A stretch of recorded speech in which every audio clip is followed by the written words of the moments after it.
Hello everyone.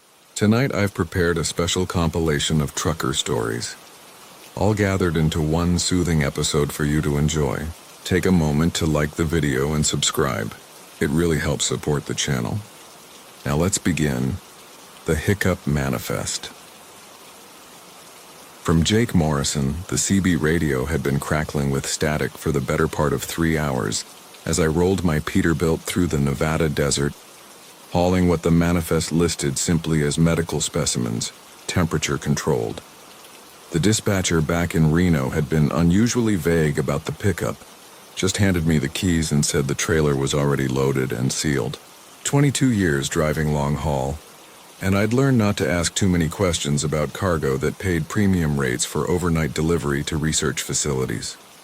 The refrigeration unit hummed steadily behind my cab, maintaining whatever temperature those specimens needed to stay viable during the long haul to a laboratory complex outside Phoenix. The night was unusually still for this stretch of highway, with not even a whisper of wind disturbing the Joshua trees that stood like twisted sentinels in the moonlight. My headlights carved a tunnel through the darkness ahead, illuminating the endless ribbon of asphalt that stretched toward distant mountains. The engine's steady rumble had always been a comfort on these lonely runs, a mechanical heartbeat that kept me company through the small hours when the rest of the world slept.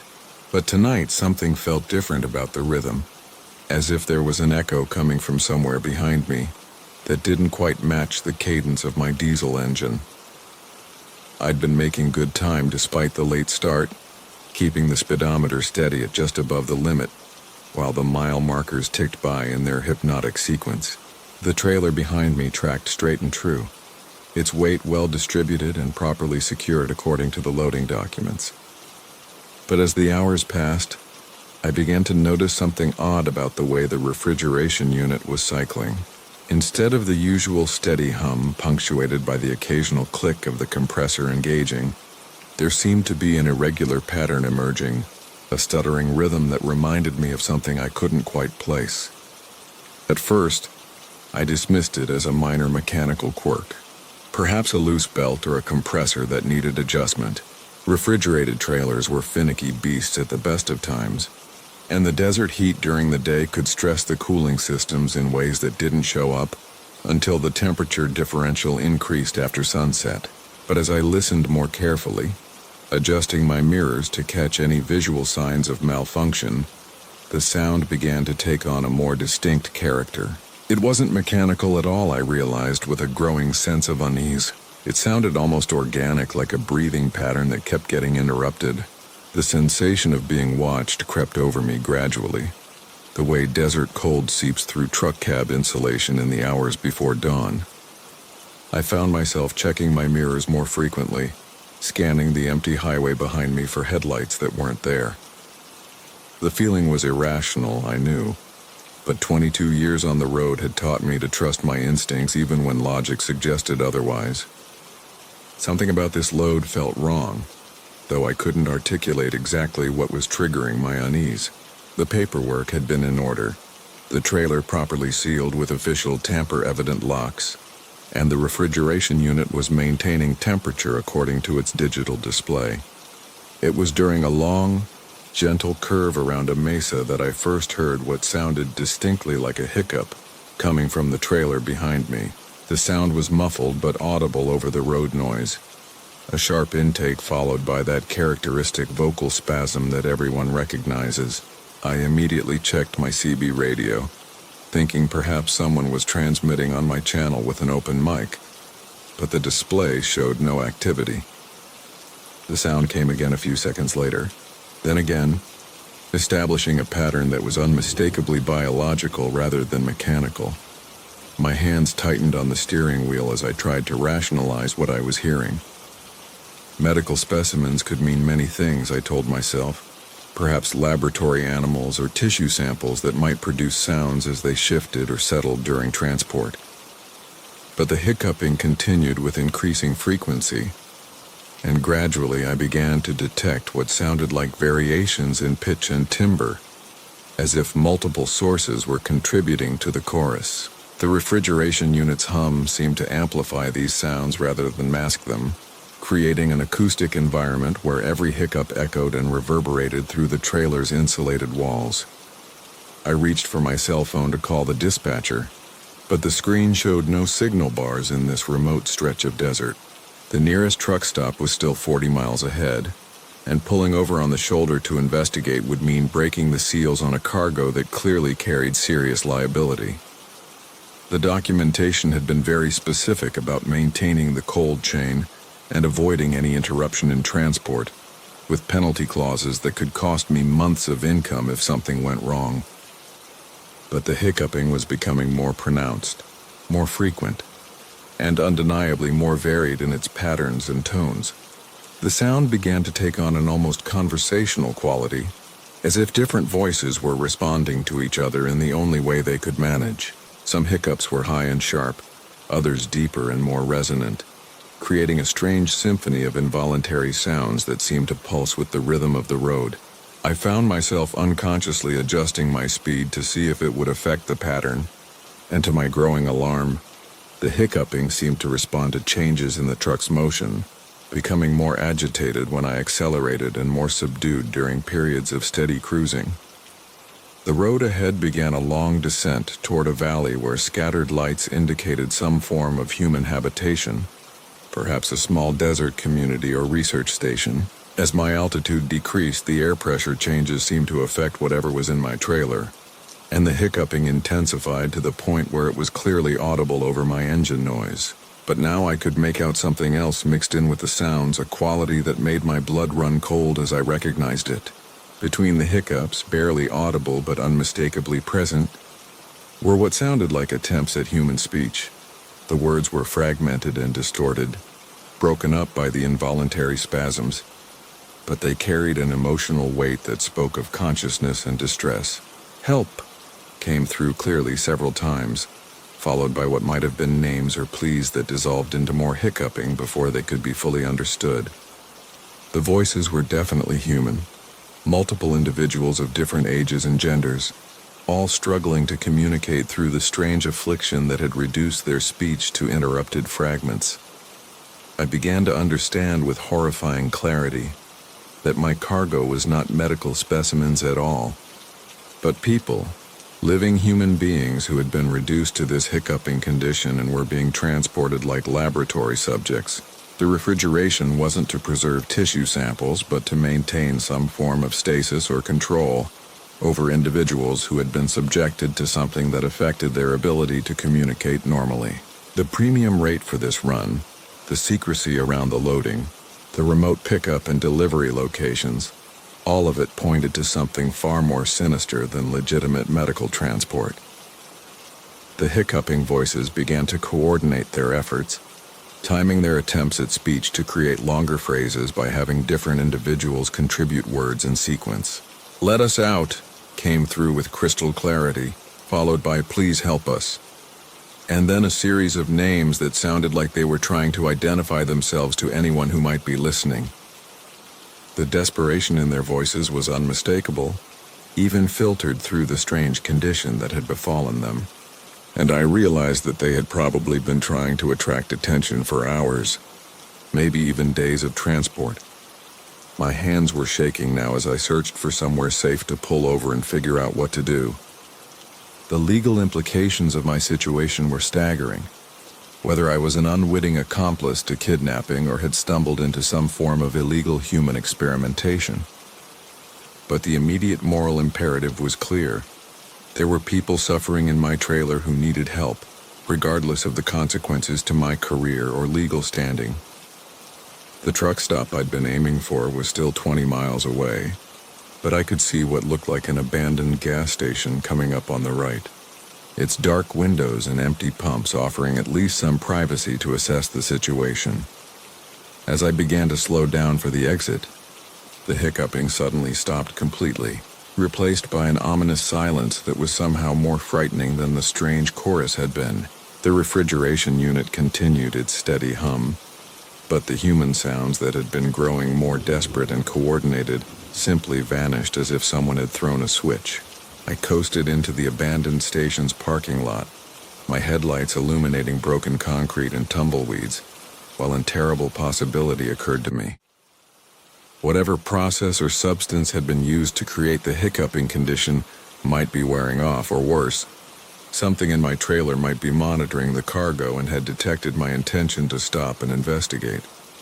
I brought the truck to a complete stop and engaged the parking brake, but left the engine running as I tried to decide my next move. The silence from the trailer was absolute now, not even the sound of movement or breathing penetrating the insulated walls. Part of me hoped that I had imagined the entire episode, that road fatigue and isolation had created an auditory hallucination from the normal sounds of mechanical transport. But the memory of those coordinated pleas for help was too clear, too specific, too desperately human to dismiss as imagination. The signal and the static. From Marcus Chen, the long haul between Tucson and El Paso had always been my bread and butter. A stretch of desert highway that most drivers found monotonous, but that I'd grown to appreciate for its stark beauty and reliable solitude. My Peterbilt 379 hummed steadily through the night, its 18 wheels eating up the asphalt while classic rock played softly from the radio. The dashboard lights cast a familiar amber glow across the cab, and the gentle vibration of the engine had settled into that hypnotic rhythm that makes the miles disappear. It was well past midnight when I first noticed the radio acting strange. The classic rock station I'd been listening to began cutting in and out, replaced by bursts of static that seemed almost rhythmic. At first I thought it might be interference from a nearby radio tower, or maybe atmospheric conditions playing tricks with the signal. But as I reached for the tuning dial, something made me pause. The static wasn't random at all. It was pulsing in a deliberate pattern, short bursts followed by longer ones, then silence. Then the pattern would repeat. I'd been a trucker for 15 years and a ham radio operator since I was 12, so I recognized Morse code when I heard it. The realization sent a small chill down my spine, not because Morse code was particularly unusual on the airwaves, but because this signal was coming through on an FM frequency where it had no business being. Amateur radio operators used entirely different bands, and commercial stations certainly didn't broadcast in code. I listened more carefully, trying to decode the message, but my Morse was rusty and the static made it difficult to distinguish the dits from the das. The highway stretched endlessly ahead, a ribbon of black asphalt illuminated only by my headlights and the occasional reflective mile marker. No other vehicles were visible in either direction, which wasn't unusual for this time of night on this particular stretch. The desert landscape rolled past in shadowy waves, dotted with the skeletal silhouettes of Joshua trees and saguaro cacti. Above, the sky was a tapestry of stars unmarred by light pollution, beautiful but somehow unsettling in its vastness. As I crested a small hill, I noticed lights in the distance off to my right, perhaps a mile or two from the highway. At first glance, they appeared to be the usual scatter of lights from a small desert community, or maybe a truck stop. But something about their behavior caught my attention. They were blinking, not the random flicker of faulty electrical connections or the steady pulse of warning beacons, but a deliberate, measured blinking that seemed oddly familiar. I eased off the accelerator slightly and watched the lights more carefully. Short blinks, long blinks, pauses, then the pattern repeated. My hands tightened on the steering wheel as understanding dawned. The lights were blinking in the same pattern as the static on my radio. Someone or something was transmitting the same Morse code message simultaneously through radio waves and visual signals, and both were reaching me here on this isolated stretch of highway. The logical part of my mind suggested it might be some kind of emergency beacon, perhaps from a downed aircraft or stranded motorist. But something about the situation felt wrong. Emergency signals typically used standard distress codes like SOS, and this pattern was longer, more complex. I pulled my truck over to the shoulder and grabbed the notepad I kept clipped to my sun visor, determined to decode whatever message was being sent. For the next 10 minutes I sat in my idling cab, windows down to catch any ambient sound, watching the distant lights and listening to the radio static while scribbling dots and dashes on paper. The desert air was cool and carried the faint scent of sage and creosote. Somewhere in the distance, a coyote howled, a lonesome sound that seemed to emphasize the isolation of my position. The message repeated every few minutes with mechanical precision, and gradually I was able to piece together the individual letters. When I finally decoded the complete message, my blood ran cold. The lights were spelling out Marcus Chen over and over again. My name, my full name, repeated endlessly in Morse code through both radio static and distant blinking lights somewhere in the desert wilderness, where no one should know I was passing through. I checked my logbooks and GPS, confirming what I already knew. This route wasn't on my regular schedule. I'd taken this particular run as a favor to another driver who'd called in sick. A last-minute assignment that no one except my dispatcher should have known about. Even my wife thought I was running my usual route to Phoenix. Yet somehow, someone in the darkness was signaling specifically to me, using my name in a code that required significant knowledge to transmit properly. The radio crackled with fresh static, and I listened with growing dread as a new message began. This one was shorter, easier to decode. "Stop here," it said. "Stop here, Marcus Chen." The distant lights seemed to pulse more urgently now, and I realized they were positioned in what looked like an arrow formation, all pointing toward a dirt road that branched off from the highway about a quarter-mile ahead. Every instinct I possessed told me to put the truck in gear and drive away as fast as the big Caterpillar engine could manage.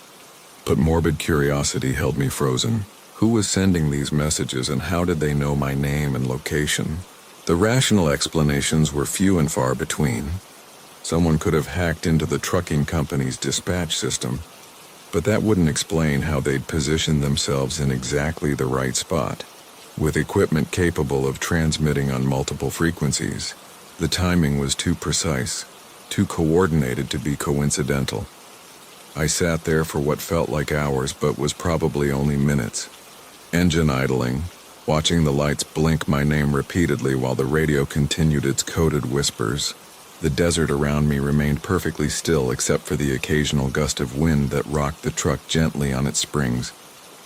No other traffic appeared on the highway in either direction, leaving me alone with the mysterious signals and my growing sense of unease. Finally, against my better judgment, I reached for my CB radio and switched to channel 19, the standard trucker frequency. Breaker 19, this is Desert Runner looking for any drivers in the area of mile marker 127 on eastbound I-10. Anyone else seeing those lights south of the highway? Static answered me. I tried again on several other channels, but the airwaves remained silent except for the persistent Morse code signals. That's when I noticed movement in my mirrors. The lights that had been stationary in the distance were now mobile, flowing across the desert landscape like a constellation that had broken free from the sky. They maintained their blinking pattern but were clearly approaching the highway, and by extension approaching me. I could make out individual points of light now, perhaps a dozen or more, moving with purpose through the scrub brush and rocky terrain. My hand moved instinctively to the gear shifter, ready to drop the transmission into drive and flee, but something stopped me. The lights had arranged themselves into a perfect line paralleling the highway, staying carefully about 100 yards from the road. They continued their coded message, but now I could see they were mounted on vehicles of some kind, though the distance and darkness made it impossible to determine exactly what sort of vehicles they might be. The radio static intensified, and through the interference I began to hear something else. Voices, faint and distorted, speaking in what sounded like normal conversation, but the words were indistinct. I adjusted the tuning and volume, trying to clarify the signal, and gradually the voices became clearer. They were discussing coordinates, times, and what sounded like technical specifications for radio equipment. But most disturbing of all, they were talking about me. "Target acquired," one voice said through the static. "Marcus Chen, eastbound mile marker 127, solo driver in a blue Peterbilt. Signal strength optimal for phase 2 initiation." Another voice responded with confirmation and what sounded like a countdown sequence. The professional, almost military tone of their communication sent ice water through my veins. I'd heard enough. Whatever elaborate setup this was, whether it was some kind of criminal operation, government surveillance, or something else entirely, I wanted no part of it. I released the parking brake and eased the truck back onto the highway, gradually building speed while keeping one eye on the parallel line of lights. For a moment they maintained their distance, continuing to blink their coded message. But as I approached highway speed, they began to converge on the road. The voices on the radio became more urgent, discussing intercept angles and timing windows. I pressed harder on the accelerator, pushing the truck well beyond the posted speed limit, but the lights were faster. They crossed the desert terrain with impossible ease, as if the rough ground posed no obstacle to whatever vehicles carried them. In my mirrors I could see them reaching the highway behind me, and now they were definitely in pursuit. The radio exploded with activity, multiple voices coordinating what was clearly a chase. They knew my truck specifications, my likely top speed, and even seemed to know about the slight engine hesitation I'd been meaning to have checked. The artist in seat 17.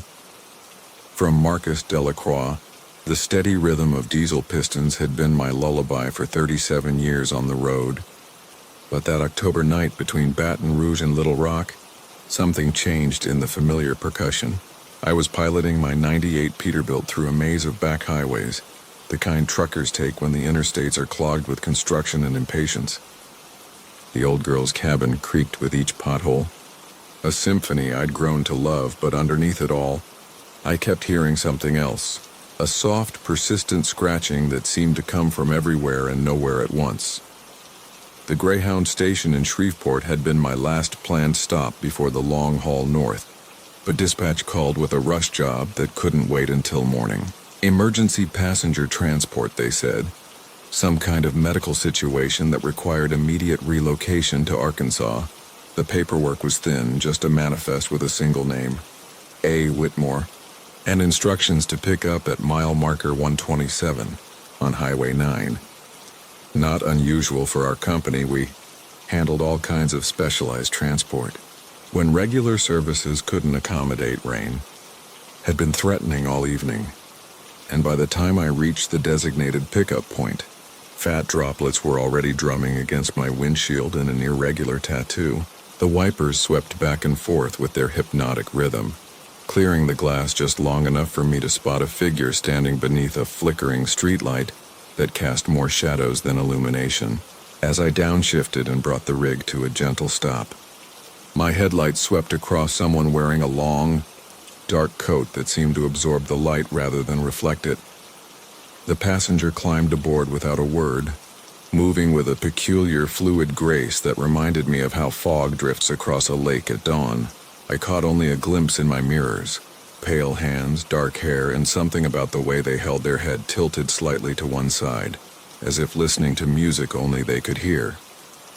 They settled into one of the seats toward the back of the passenger compartment, and I heard the soft whisper of fabric against upholstery as they made themselves comfortable.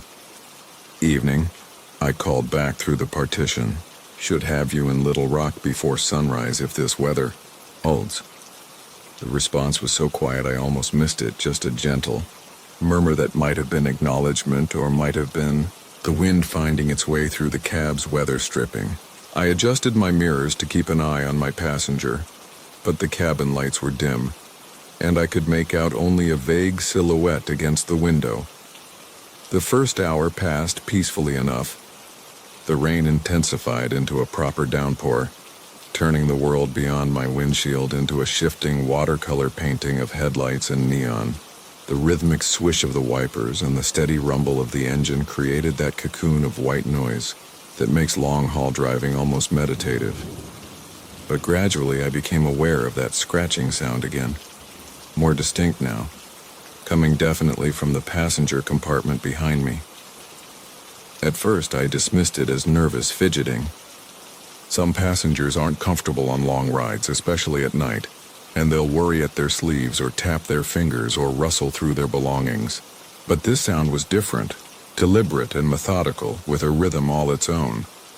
It reminded me of the time I'd watched my grandmother's arthritic fingers trace patterns in the condensation on her kitchen window, over and over, as if she were writing invisible letters to someone who would never read them. When we stopped for fuel at a 24-hour truck stop outside of Marshall, Texas, I took the opportunity to check on my passenger. The scratching had continued without pause for nearly 2 hours, and I was beginning to worry that something might be wrong. Mental distress, perhaps, or some kind of compulsive behavior that required attention. The rain had softened to a steady drizzle, and the truck stop's sodium lights created pools of amber illumination across the wet asphalt. Climbed into the passenger compartment and immediately noticed that every window within reach of seat 17 was covered with what looked like drawings. Intricate flowing patterns spiraled across the glass surfaces, not etched or carved, but drawn in what appeared to be condensation, though the windows hadn't been fogged when we started the journey. The images were hauntingly beautiful in their complexity, intertwining vines that seemed to pulse with their own inner rhythm, faces that appeared and disappeared depending on the angle of view, and symbols that looked almost like letters from an alphabet I didn't recognize. My passenger sat perfectly still, one pale finger extended toward the window, moving in slow, precise motions across the glass. In the dim light, I couldn't make out their features clearly, but there was something about their posture that suggested complete absorption in their work, the kind of focused attention that artists achieve when they're channeling something beyond conscious thought.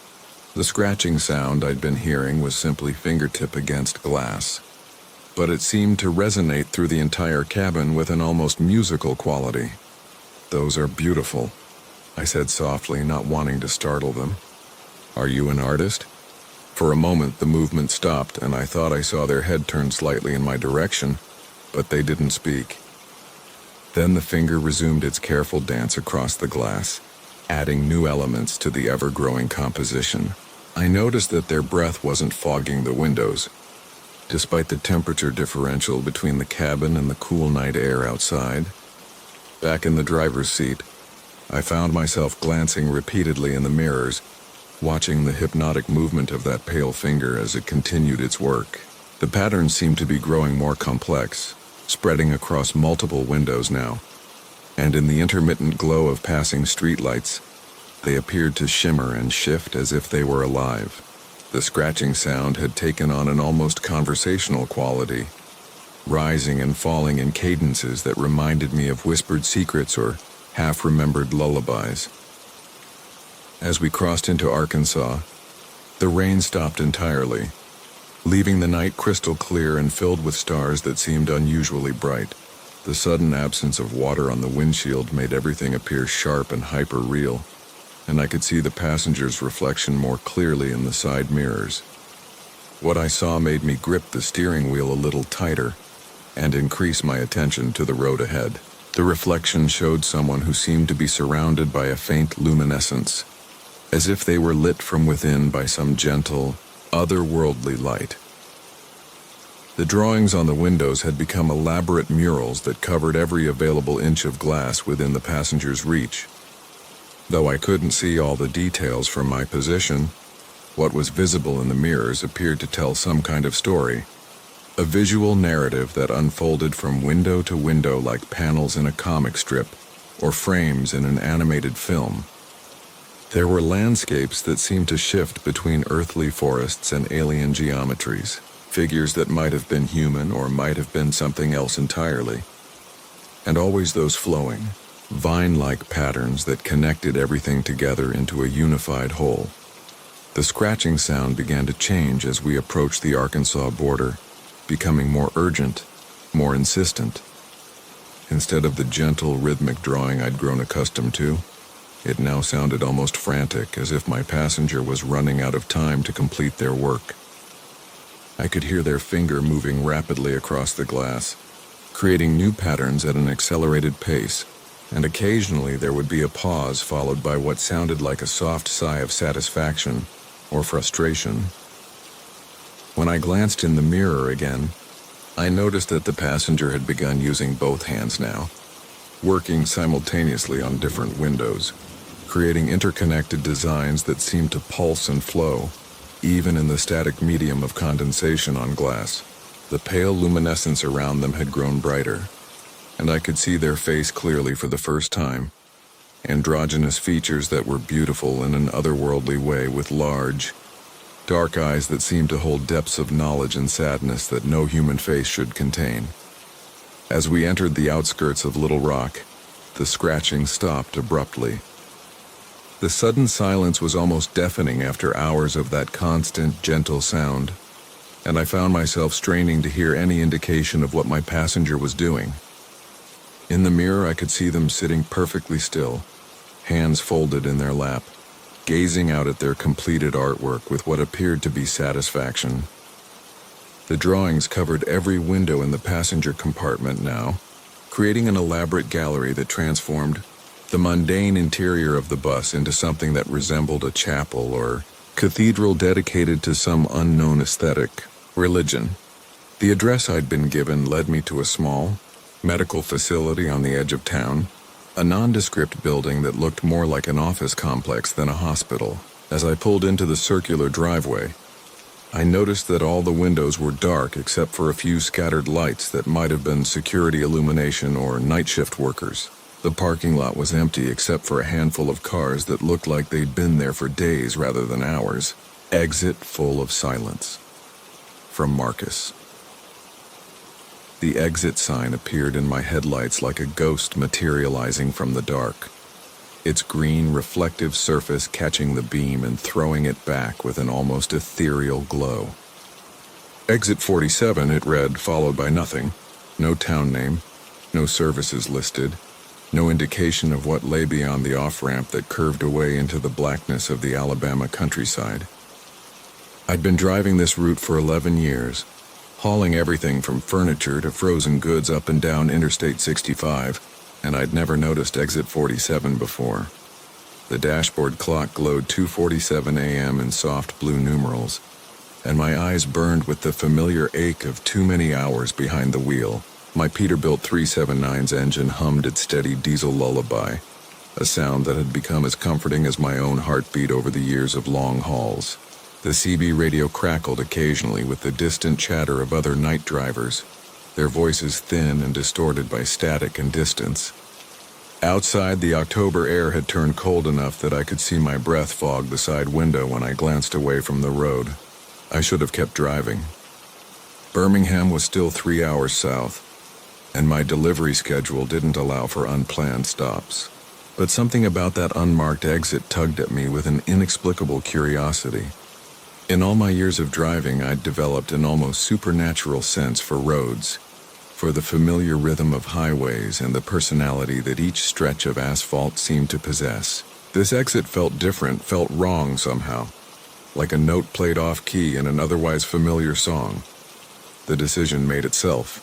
I clicked on my turn signal, the steady tick-tick-tick joining the engine's rumble as I guided my rig down the off-ramp.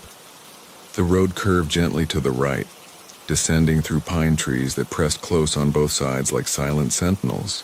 My headlights carved a tunnel through the darkness, illuminating the weathered asphalt and the occasional reflector embedded in the road surface. The trees seemed older here, their branches heavy with Spanish moss that swayed gently in the night breeze. Despite the complete absence of wind at ground level, the exit ramp ended at a T-intersection with a narrow two-lane road that stretched in both directions into impenetrable darkness.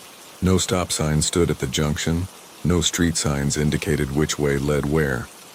The silence pressed against my windows like something alive, thick and oppressive in a way that made the normal sounds of my truck seem muffled and distant. Even the CB radio had gone quiet, producing only the soft hiss of empty frequencies. I turned left for no reason other than instinct, and the road ahead unfolded in my headlights like a ribbon laid across gently rolling hills. The asphalt was smooth and well-maintained, which struck me as odd for what appeared to be a rural back road in the middle of nowhere. No center line divided the lanes, and no shoulder marked the road's edge where it met the grass that grew thick and wild on both sides. The grass moved in waves despite the still air, rippling away from my headlight beams as if afraid of the light. After perhaps 10 minutes of driving, I spotted the first building. It sat back from the road about 50 yards, a small white structure that might have been a gas station or country store. No lights showed in its windows and no signs identified what it was or had been. As my headlights swept across its facade, I could see that the windows were boarded up with weathered plywood, and weeds grew tall around the foundation. But the building itself appeared to be in perfect condition, its white paint fresh and unblemished, as if it had been abandoned yesterday rather than years ago. More buildings began to appear as I continued down the road, each one set back from the asphalt and shrouded in the same strange darkness. A small church with a tall steeple, its white clapboard siding gleaming in my headlights. A row of houses, each one identical to its neighbors, with front porches and neat yards that looked recently maintained despite the obvious absence of any inhabitants. All of them were dark, all of them silent, and all of them appeared to be in that same peculiar state of simultaneous abandonment and perfect preservation. The road began to curve more frequently now, winding between the scattered buildings of what was clearly a town, though no welcome sign had announced its name or population. My speedometer showed I was maintaining a steady 35 miles per hour, but time seemed to stretch and distort in this place. The digital clock on my dashboard continued its steady progression, but the minutes felt like hours, and I began to lose track of how long I'd been driving through the silent community. That's when I noticed the people. They stood in yards and on porches, perfectly still figures that appeared in my headlights and vanished again as I passed. Men in work clothes, women in simple dresses, children in pajamas, all of them motionless as statues and facing the road. None of them moved as my truck rumbled past. None of them turned their heads to follow my passage, but I could feel their eyes tracking me through the darkness. The sensation of being watched crawled across my skin like cold fingers, raising goosebumps along my arms despite the warmth of the cab. I tried to focus on individual faces as my headlights swept over them, but the details seemed to slip away from my vision like water. They were there and not there simultaneously, present but somehow insubstantial, as if they existed in a space slightly removed from the world I occupied. The silence that surrounded them was absolute, broken only by the sound of my own engine and the whisper of tires on asphalt. The CB radio suddenly crackled to life, startling me so badly that I jerked the wheel slightly to the right before correcting my course. But instead of the familiar voices of fellow drivers, the speaker emitted a sound I'd never heard before, a low humming that seemed to pulse in rhythm with my heartbeat. The sound grew gradually louder, and I reached for the volume control to turn it down, but my hand froze when I realized the humming wasn't coming from the radio at all. It was coming from outside, from the town itself, as if every building and every silent figure was contributing to a massive, coordinated chorus. The downtown area opened up ahead of me, a small business district with a bank, a pharmacy, a hardware store, and what appeared to be a small movie theater. All of the storefronts were dark, but their windows gleamed with an inner light that seemed to have no source. Vintage cars from the 1950s and 60s sat parked along the curbs, their chrome and paint immaculate despite their obvious age. Street lamps lined the main thoroughfare, their heads dark and unlit. Yet somehow the street itself seemed to glow with a pale luminescence that made my headlights seem dim and ineffectual. More people stood along the sidewalks now, dozens of them, all facing the street and all perfectly motionless. Their clothes spanned different eras, from the formal wear of the early 1900s to more casual attire from recent decades, as if this town had been collecting its silent residents for generations. Children stood next to elderly couples, teenagers next to middle-aged men in business suits, all of them united in their absolute stillness and their unwavering attention to my passage. I pressed harder on the accelerator, desperate now to reach the other end of town and find another road that would lead me back to the interstate. The engine responded with a deeper rumble, but my speedometer needle remained stubbornly fixed at 35 miles per hour, as if the town itself was controlling the pace of my passage through its borders. The humming grew louder, and I began to distinguish voices within it. Hundreds of voices joining together in a song without words. A melody that seemed to burrow into my brain and resonate in my bones. The downtown district fell behind me, replaced by residential streets lined with more houses and more silent figures. Each yard contained entire families, groups of people arranged in tableau-like scenes of suburban life, frozen in the act of living. A man pushing a lawnmower that would never finish cutting the grass, a woman hanging laundry that would never dry, children playing games that would never end. All of them watched me pass with eyes I couldn't quite see but could definitely feel. Then I saw the road ahead beginning to curve to the right, and hope flared in my chest as I realized I was approaching what appeared to be the town limits. The houses became sparser, the silent watchers fewer, and the oppressive weight of their attention began to lift slightly from my shoulders. The humming faded by degrees, replaced gradually by the familiar sounds of my truck and the normal operation of my CB radio, where distant voices once again crackled through the static. But as I rounded the final curve, my headlights illuminated a sight that made my blood freeze in my veins. There, directly ahead of me, stood a green highway sign that read, Exit 47, with an arrow pointing to the right. Wheels Against the World. From Marcus Chen. The thing about driving nights is that your mind starts playing tricks on you after the 5th cup of truck stop coffee and the 100th mile marker. At least that's what I told myself when I first noticed. The semi in my mirror spinning its wheels the wrong way.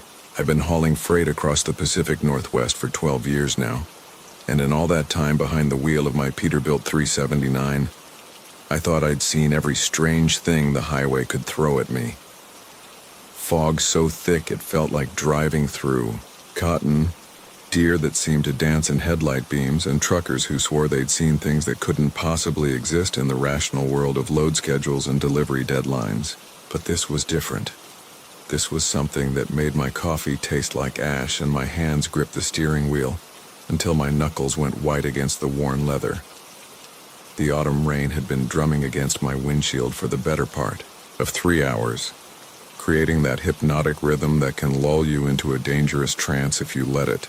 Route 101 stretched ahead like a black ribbon through the Oregon forest, illuminated only by the steady sweep of my wipers and the occasional flash of reflective road markers.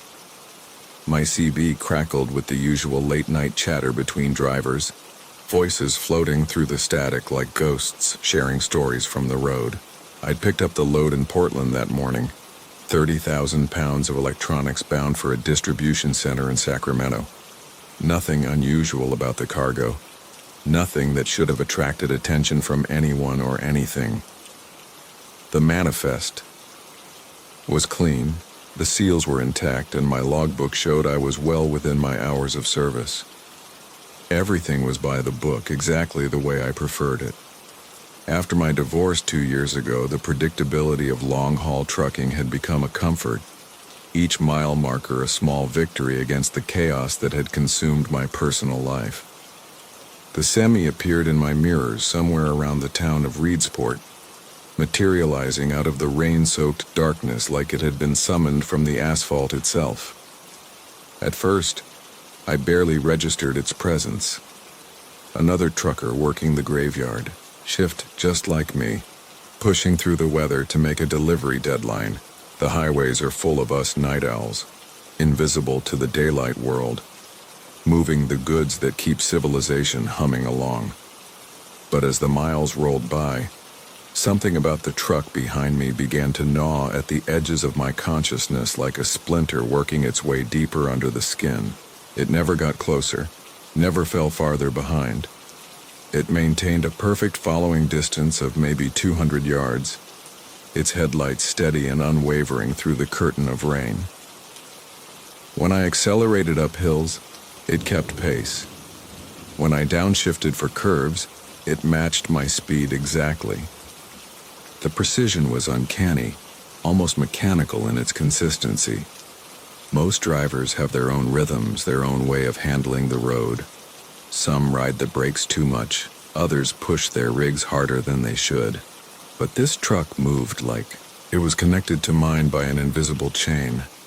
Every adjustment in my speed reflected perfectly in its response. That's when I started paying attention to the details, and that's when I noticed the wheels. In the glow of my taillights, reflected in the wet pavement and caught in the peripheral vision that long-haul drivers develop after years of watching their mirrors, I could see the truck's tires spinning, but they were spinning the wrong way. Not just wrong, but impossibly wrong. The laws of physics dictate that when a vehicle moves forward, its wheels rotate forward. It's so fundamental that we never think about it, like gravity or the need to breathe.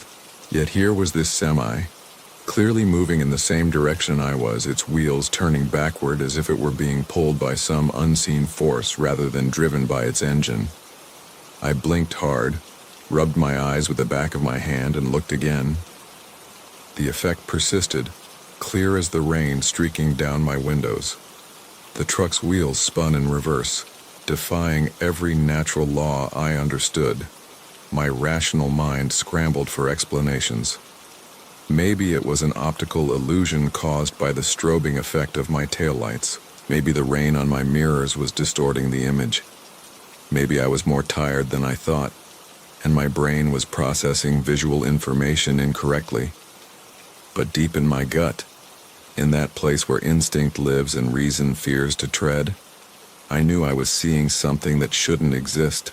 I reached for my CB radio, fingers trembling slightly as I adjusted the channel. My voice came out steadier than I felt when I called out into the night. "This is Big Blue eastbound on 101, mile marker 162. Anyone else seeing anything unusual out here tonight?"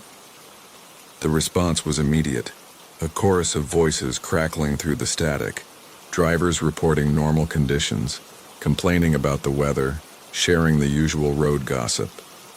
No one had seen anything strange. No one had noticed the truck that was now impossibly close behind me, close enough that I could make out the outline of its cab through the rain. The details I could see made my blood run cold. The truck was a Kenworth, probably a W900, painted in a deep blue that seemed to absorb light rather than reflect it. There was no visible company name on the cab, no dot numbers that I could make out, no identifying marks that would help me track down the driver or the fleet it belonged to. The windshield was tinted so dark that I couldn't see inside, couldn't even make out the shadow of a driver. For all I knew, the cab could have been empty, the truck guided by some malevolent intelligence that had no need for human operators. The CB crackled again, and this time a voice I didn't recognize came through the speaker. It was calm, almost conversational, but there was something underneath it that made my skin crawl. "Nice load you're carrying, Marcus. Electronics, isn't it? 30,000 pounds of the latest technology, all bound for California." The voice knew my name, it knew my cargo. It knew details that weren't available to anyone except me, the shipper, and the receiver. I hadn't shared that information over the CB, hadn't mentioned it to any other drivers. "Who is this?" I demanded, my voice tight with fear and anger. "How do you know my name?" But there was no response, just the whisper of static and the distant conversations of other truckers who seemed oblivious to what was happening. I checked my mirrors again, and the truck was still there. It's impossible. Wheels still spinning backward, still maintaining that perfect following distance that no human driver could achieve. Miles passed in a blur of rain and terror. The truck behind me never wavered, never showed any sign of turning off or pulling over. It followed me through every curve, matched every change in speed, stayed locked onto my route like a guided missile homing in on its target. I tried different tactics to shake it. I pulled into a rest area, hoping it would continue past, but it followed me into the parking lot and sat idling 50 feet away, its wheels still spinning the wrong direction even though it wasn't moving. I merged back onto the highway and floored it, pushing my Peterbilt up to speeds that were dangerous in the wet conditions, but the phantom truck kept pace effortlessly. The fuel gauge on my dashboard showed I was running low, the needle hovering just above the quarter mark. There was a truck stop ahead, a pilot station that I'd used dozens of times during my runs through Oregon. Maybe there would be other drivers there, witnesses who could see what I was seeing, confirmation that I wasn't losing my mind to highway hypnosis and too much caffeine. But as I signaled for the exit, preparing to pull off the highway, the voice came through my CB again, clearer this time, closer. "Don't stop, Marcus. Keep driving. You have something that belongs to us, and we intend to collect it." The transmission ended with a sound that wasn't quite static, wasn't quite laughter, but something in between that made my hand shake on the steering wheel. I ignored the voice and took the exit anyway, my trailer swaying slightly on the wet ramp as I downshifted and applied the brakes. Behind me, the mysterious truck followed, its backward spinning wheels somehow gripping the pavement with perfect traction. The truck stop was nearly empty, just a few scattered vehicles parked under the harsh fluorescent lights that turned the rain into silver needles. I pulled up to a diesel pump and shut down my engine. The sudden silence after hours of road noise almost deafening. The truck behind me parked at the next island over, its engine continuing to idle with a sound that was wrong somehow. Too smooth, too quiet, like it was powered by something other than diesel fuel and combustion. I climbed down from my cab, my legs stiff from hours of driving, and approached the rear of my trailer to check the seals. Everything appeared normal. The locks were intact, the documentation was in order, the cargo was secure. But as I walked around my rig, I became aware of a presence watching me. The breathing wire. From Marcus Chen, the CB radio had been acting strange for 3 nights running, crackling with static that sounded almost like breathing, and I was starting to think maybe it was time to have the whole unit replaced when I pulled into the truck stop outside Barstow.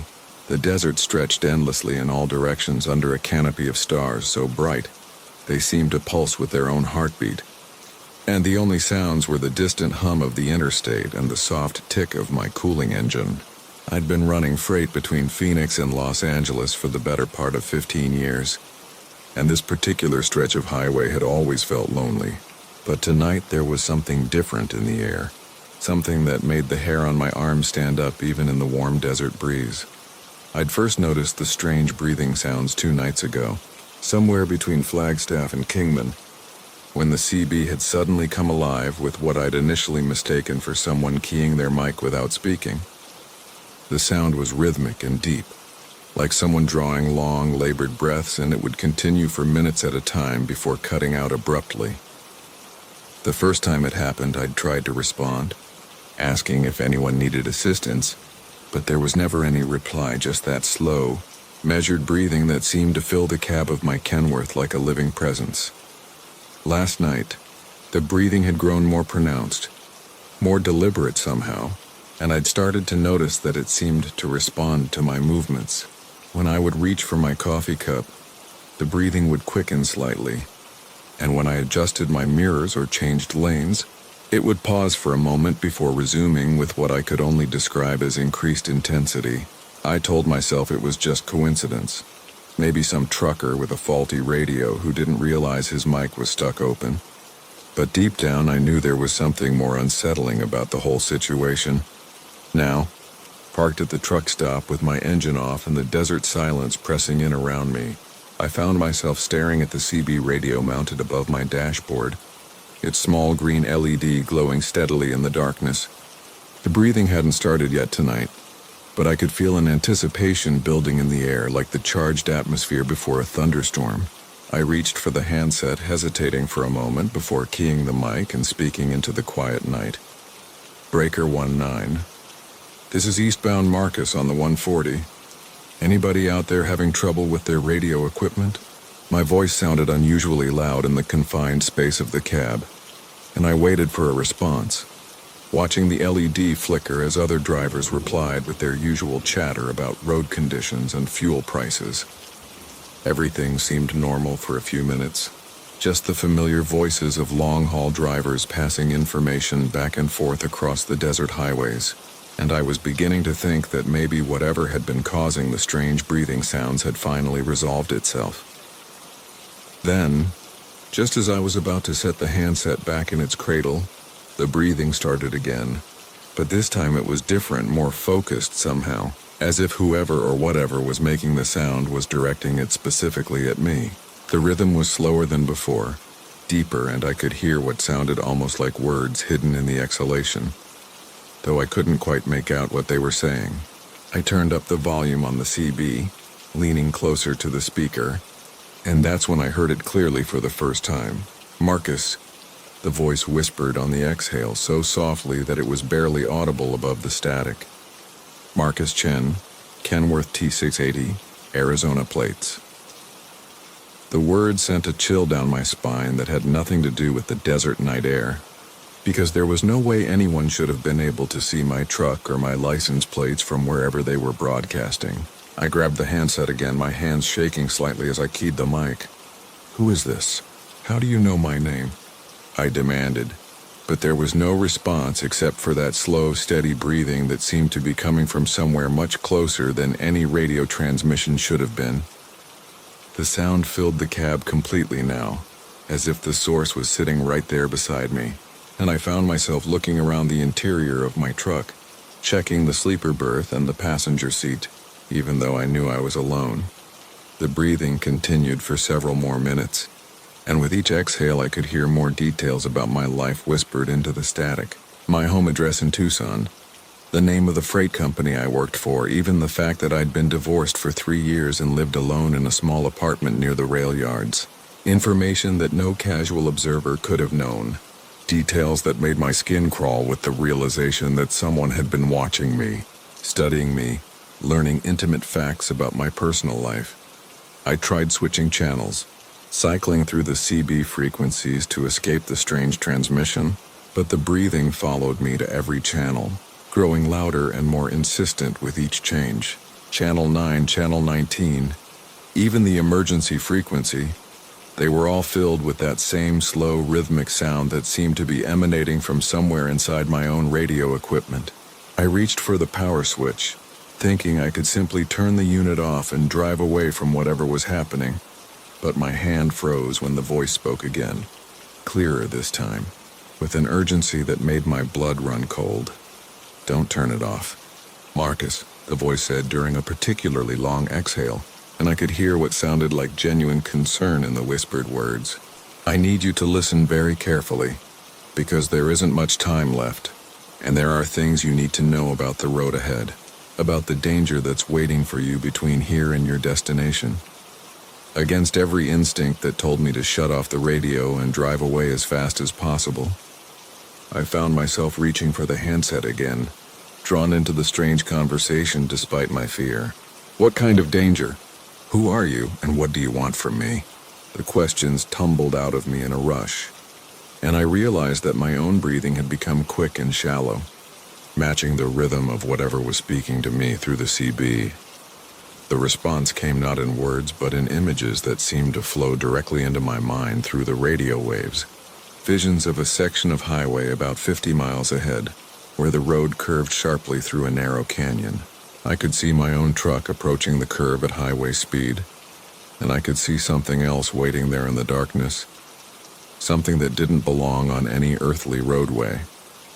The image was hazy and indistinct, but there was a sense of malevolent intelligence about it, a predatory awareness that focused on passing vehicles like a spider waiting in its web. "Exit at Ludlow," the breathing voice instructed, and I could hear what sounded like genuine urgency in the whispered words. "Take the old highway north for exactly 12 miles, then turn around and come back. Don't ask questions, don't try to understand. Just do as I'm telling you if you want to see tomorrow morning." The transmission cut out abruptly after that, leaving me alone with the normal chatter of the CB and the sound of my own rapid breathing in the sudden silence. I sat there for a long time, engine idling, trying to decide what to do. Every logical part of my mind told me that what I'd experienced was impossible, just some elaborate prank, or maybe the result of too many hours on the road without adequate sleep. But there had been something about the voice, something about the way it had spoken my name and known details about my life, that convinced me this was more than just someone playing games on the radio.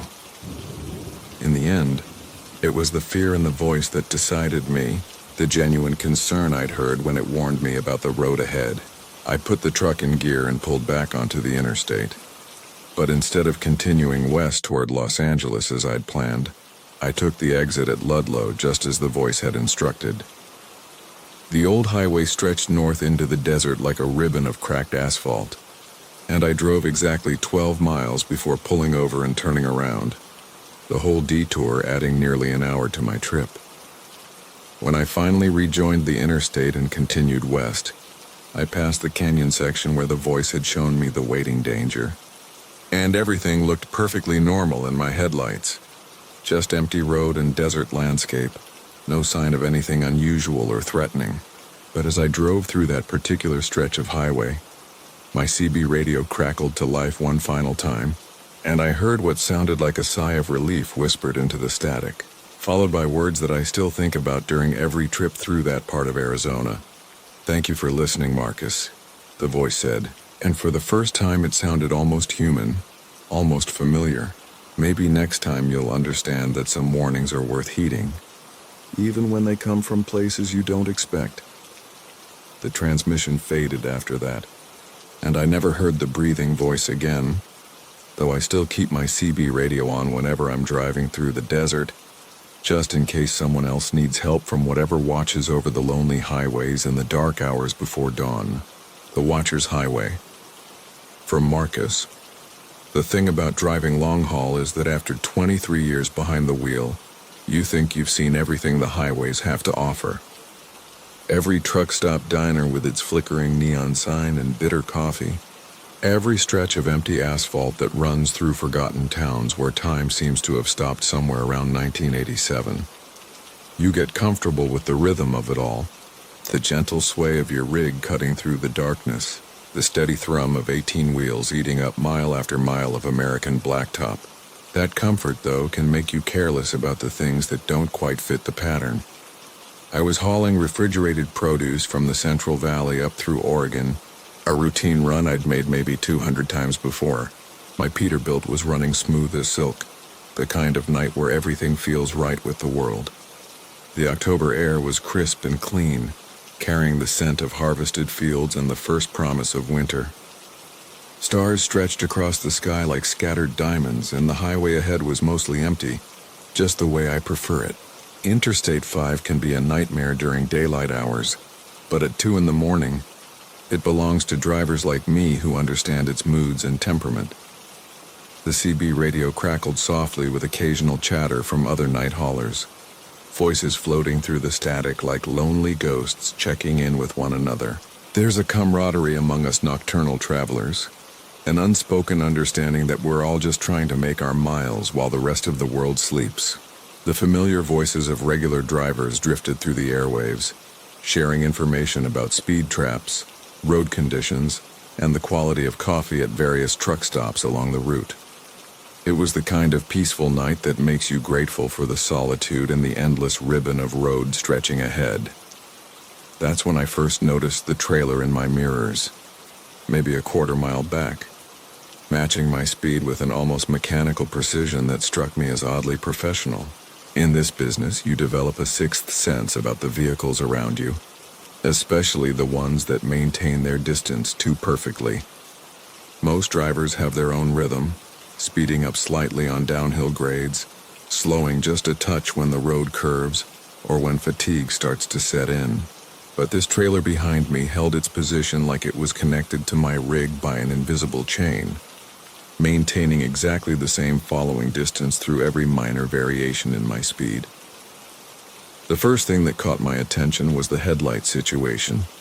From what I could see in my mirrors, there was only one light cutting through the darkness, a single brilliant beam that seemed unusually bright and perfectly centered. I figured the driver had lost a headlight and was running on high beam to compensate, something that happens often enough out here where getting repairs can mean a costly delay. Plenty of drivers push their luck with mechanical issues rather than lose time and money sitting in some small town garage waiting for parts.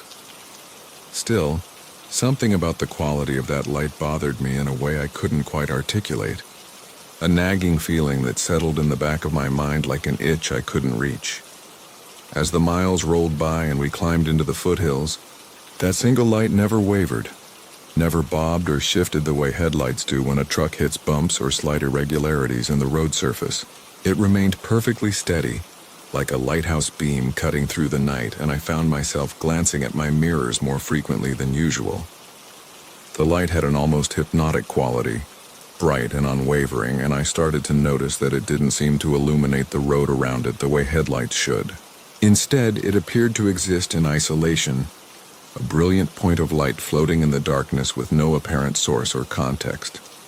When we reached a long straightaway, I decided to get a better look at my mysterious follower. I eased off the throttle slightly, hoping the driver would pass or at least close the distance enough for me to see more details about the rig. Most professional drivers would take the hint and go around, especially on a clear stretch of highway with good visibility, but instead of passing, the trailer simply slowed to match my reduced speed, maintaining that exact same following distance with an almost supernatural precision that sent a small chill down my spine. The single light continued to burn steadily in my mirrors, offering no additional details about the vehicle carrying it. The CB radio had gone quiet, which was unusual for this time of night and this stretch of highway. Normally, there would be at least some scattered conversation among the handful of drivers working the overnight routes, but the airwaves had fallen into an eerie silence that seemed to press against the windows of my cab. I tried raising someone on Channel 19, the trucker frequency, just to break the uncomfortable quiet that had settled over the night like a heavy blanket. Breaker 19, this is Northbound Pete looking for a radio check, I called, but received nothing back except the soft hiss of static and the feeling that my words had disappeared into an empty void. As we climbed higher into the mountains, the road began to curve more frequently, winding through stands of tall pine trees that created deep shadows on either side of the highway. The single light behind me moved through these curves with a fluid motion that didn't match the behavior of any truck I'd ever seen. It flowed around the bends like liquid mercury, never varying in intensity or direction, never showing the characteristic swing and sweep of headlights following the contours of a winding road. Truck headlights bounce and shift as the cab leans into curves, creating moving patterns of light and shadow, but this solitary beam remained as fixed and steady as the North Star. My hands tightened on the steering wheel as an uncomfortable realization began to form in the back of my mind. In all my years of driving, through every kind of weather and road condition, I had never seen a headlight behave the way this one was behaving. It moved with an organic quality, almost like it was watching the road ahead with intention rather than simply illuminating it. The more I observed it in my mirrors, the more convinced I became that what I was seeing wasn't a headlight at all, but something else entirely, something that defied easy explanation or rational categorization. When we crested a particularly steep grade, I finally got my first clear view of the trailer that had been following me.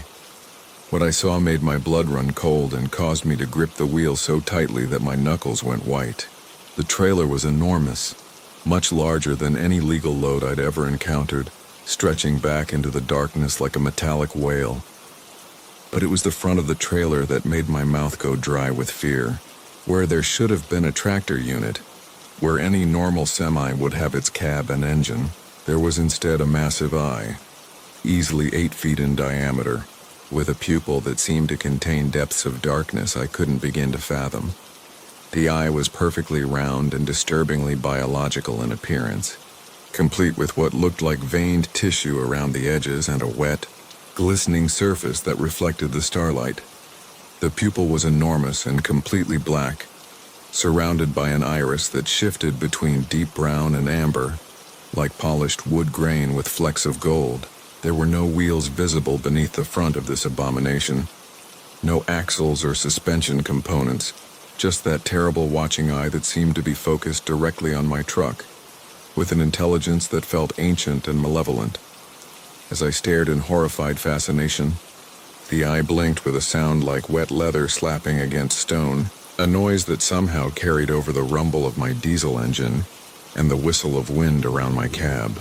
The massive lid descended slowly, revealing pale flesh beneath, then lifted again to expose that terrible black pupil that seemed to absorb light rather than reflect it.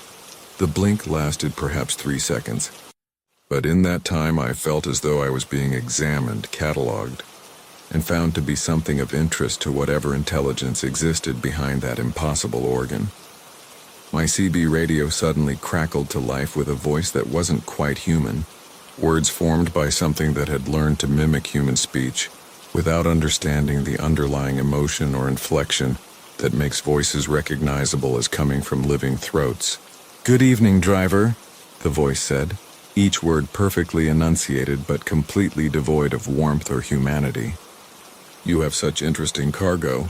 We have been watching your route with great attention and considerable anticipation."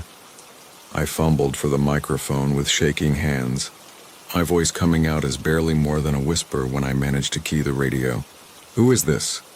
What do you want?" The question sounded pathetic even to my own ears. The desperate inquiries of someone whose understanding of reality had just been fundamentally shattered by something that shouldn't exist in any rational universe. "We are collectors," the voice responded immediately, as if it had been waiting for my question with infinite patience. "Your cargo contains specimens we require for our research. Please reduce your speed and prepare to transfer your load to our facility. Cooperation will ensure that this process remains pleasant for all parties involved, though we should mention that resistance has historically proven to be quite futile." The fog that remembers. From Marcus Chen, the sleeper cab of my Peterbilt has always been my sanctuary, a small slice of home wrapped in steel and chrome as I hauled freight across the endless highways of America. 23 years I've been driving these routes, and in all that time I've learned to read the road like scripture, to feel the pulse of my engine like my own heartbeat. But what happened last Tuesday night on that stretch of Highway 101, between Eureka and Crescent City, has left me questioning everything I thought I knew about the miles that have become my life. I was running late on a delivery of redwood, lumber to a construction company up in Oregon, the kind of load that pays well, but demands you push through the night when fog rolls in thick off the Pacific. The weather had been clear when I started my mandatory rest period at a truck stop just south of Eureka, the kind of place where the coffee tastes like motor oil and the fluorescent lights buzz with the persistence of dying insects. My logbook showed I had exactly 10 hours before I could legally get back on the road, so I settled into my sleeper with a paperback novel and a thermos of decent coffee I'd brought from home. The sleeper was nothing fancy, just a narrow bunk with storage compartments and a small ventilation system that usually kept the air circulating nicely. I'd customized it over the years with a few personal touches. A photo of my late wife Sarah taped to the wall, a small reading lamp, and blackout curtains that could turn the space darker than a moonless night when I needed to sleep during the day. The engine was idling with that steady diesel rumble that had become as comforting as a lullaby, and through the slightly cracked window, I could hear the distant sound of other trucks settling in for their own mandatory breaks. Around midnight, I noticed the first wisps. At first, I thought it might be steam from my thermos or perhaps cigarette smoke drifting in from another driver, though I kept my windows barely cracked and had quit smoking years ago when Sarah got sick. The fog was barely visible, just thin tendrils that seemed to seep through the ventilation system with an almost purposeful quality. I adjusted the air circulation, thinking maybe the system was pulling in moisture from outside, but the wisps continued to gather in the corners of my sleeper like spider webs made of mist. The fog had an odd quality to it, not quite the thick marine layer I was used to seeing roll in off the ocean, but something more ethereal, more deliberate in its movements. It seemed to pool in the lower corners of the sleeper first, then gradually begin to rise like invisible water filling a tank. Within an hour, the fog had reached the level of my bunk, and I found myself peering down into what looked like a miniature cloud system contained within the walls of my truck. The temperature hadn't changed, and there was no condensation on the windows or walls, which struck me as peculiar for fog this dense. As I watched, fascinated despite a growing sense of unease, the fog began to take on subtle variations in density and movement. Patches would swirl and eddy as if stirred by currents I couldn't feel, and occasionally I would catch glimpses of what almost looked like shapes forming and dissolving within the mist. At first I convinced myself it was pareidolia, the same phenomenon that makes us see faces in clouds or imagine monsters in shadows. But the shapes were becoming more persistent, more defined, and they seemed to be reaching upward toward where I lay on my bunk. The fog continued to rise throughout the night, and with it came something else entirely unexpected: voices. Not the usual sounds of a truck stop at night, not the rumble of distant engines or the chatter of drivers grabbing late dinners, but whispered conversations that seemed to emanate from within the mist itself. The words were indistinct at first, like overhearing a conversation in another room, but gradually they became clearer, more focused, and infinitely more disturbing. They were talking about routes I had driven, loads I had carried, stops I had made at truck stops and way stations across dozens of states. One voice, thin and reedy like wind through telephone wires, mentioned a delivery I had made to a paper mill in Oregon 3 months earlier. Another, deeper and more resonant, described in perfect detail a breakdown I had experienced outside of Bakersfield 2 years ago when my transmission had given out on a scorching summer afternoon. A third voice, this one with an accent I couldn't place, recounted a conversation I had with a waitress at a diner in Nevada, word for word, including details I had forgotten myself until that moment when the fog brought them rushing back with uncomfortable clarity. The fog had reached the level of my mattress now, swirling around my legs with a consistency that felt neither warm nor cold, but somehow neutral, as if it existed at the exact temperature of my own body. When I tried to wave it away, my hands passed through it without any resistance. Yet it seemed to cling to my skin with an almost magnetic quality. The voices were becoming more numerous now, a chorus of whispered memories that painted a picture of my life on the road with an accuracy that no stranger should possess. I heard my own voice then, preserved somehow in the mist, talking to Sarah on the phone during what I now realized must have been our last conversation before she went into the hospital. The fog had captured not just my words, but the exact tone. The way my voice had cracked slightly when she told me the doctors wanted to run more tests. The pause before I promised to come home early from that run to Arizona. Hearing it again, replayed by this impossible archive of vapor, brought tears to my eyes and a chill to my heart that had nothing to do with temperature. The fog continued its relentless rise until it had filled the sleeper completely, leaving me floating in a sea of memories that weren't quite my own anymore. The voices were all around me now, some recounting conversations I remembered, others describing moments I had forgotten, and still others speaking of events I couldn't recall at all, but which felt undeniably true when spoken aloud in that ethereal chorus.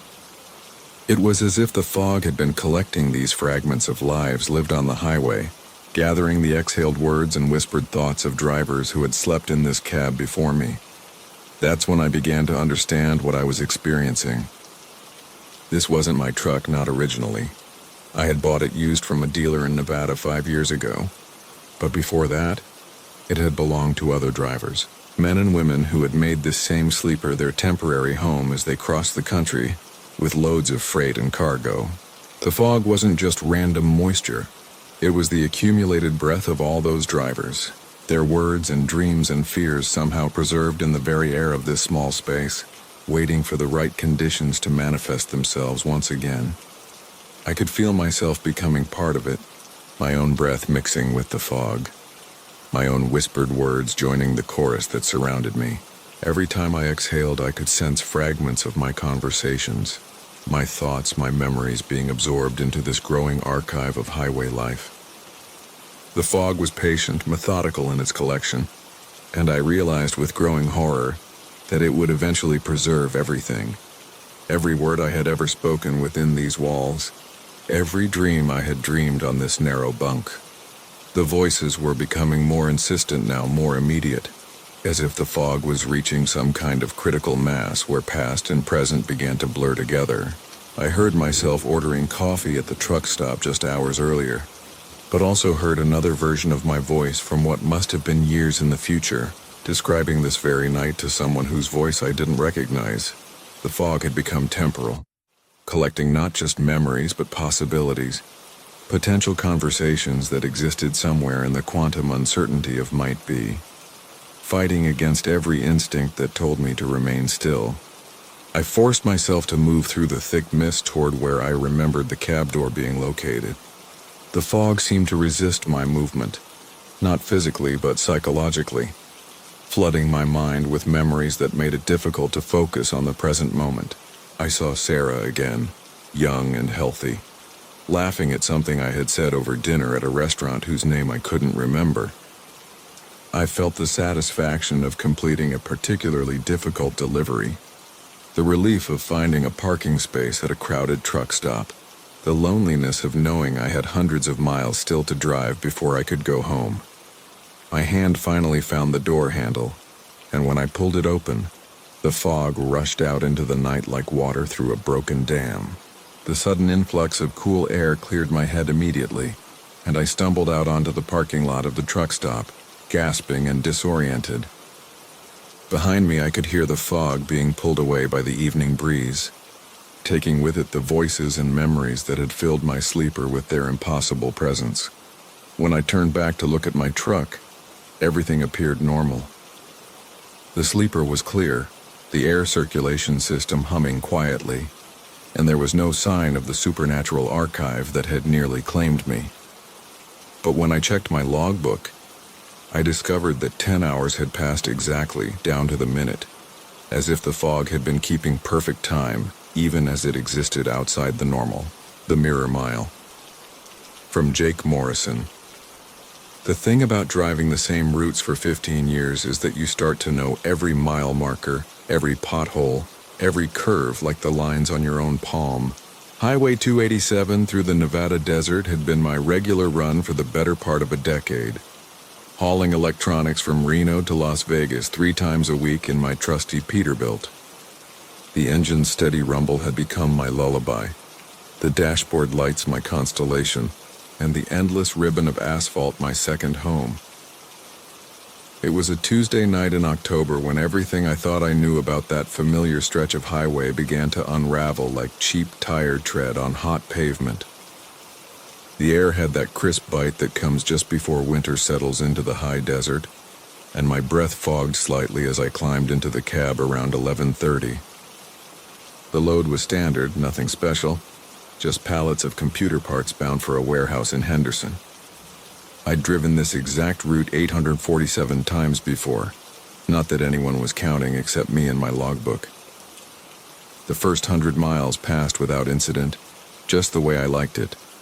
My CB crackled occasionally with chatter from other drivers, mostly complaints about a construction zone up near Carson City and warnings about a speed trap around mile marker 23. The radio played that mix of classic rock and country that seems to exist only in the space between midnight and dawn, when the world belongs to long-haul truckers and insomniacs. My thermos of coffee was still warm. My fuel gauge sat comfortably above half, and the road stretched ahead like a promise of another routine night. That's when I noticed the first peculiarity, somewhere around mile marker 78, where the highway makes that long, sweeping curve past the abandoned gas station with the broken neon sign. As my headlights swept across the desert, I caught sight of something that made me do a double take. There, maybe a quarter mile ahead, was another truck, same model Peterbilt as mine, same configuration, hauling what looked like an identical trailer. In 15 years of driving, you learn to recognize other rigs from a distance, and this one looked remarkably similar to my own. I eased off the throttle slightly, letting the gap between us remain constant. The other truck maintained a steady speed, its taillights glowing like red eyes in the darkness. Every few seconds I could make out details in the glow of my headlights. The same mud flaps, the same chrome bumper, even what appeared to be the same company logo on the back of the trailer. Coincidences happen in trucking, especially when you're hauling for one of the big electronics distributors. But something about the similarity nagged at me like a stone in my boot. The miles ticked by, and the other truck stayed exactly the same distance ahead, matching my speed with mechanical precision. When I accelerated slightly to close the gap, the truck ahead seemed to accelerate as well. When I backed off, it slowed down correspondingly. I tried reaching out on the CB, switching through channels and calling out to see if the driver would respond, but got nothing back except static and the distant chatter of truckers hundreds of miles away. Around mile marker 95, where the highway crests a small hill before descending into a valley dotted with Joshua trees, I got my first clear look at the license plate of the truck ahead. My hands tightened on the steering wheel and I felt a chill that had nothing to do with the October air seeping through the door seals. The plate read exactly the same as mine, letter for letter, number for number. I blinked hard, thinking maybe the late hour was playing tricks with my vision, but when I looked again, there it was, plain as daylight under the glow of my headlights.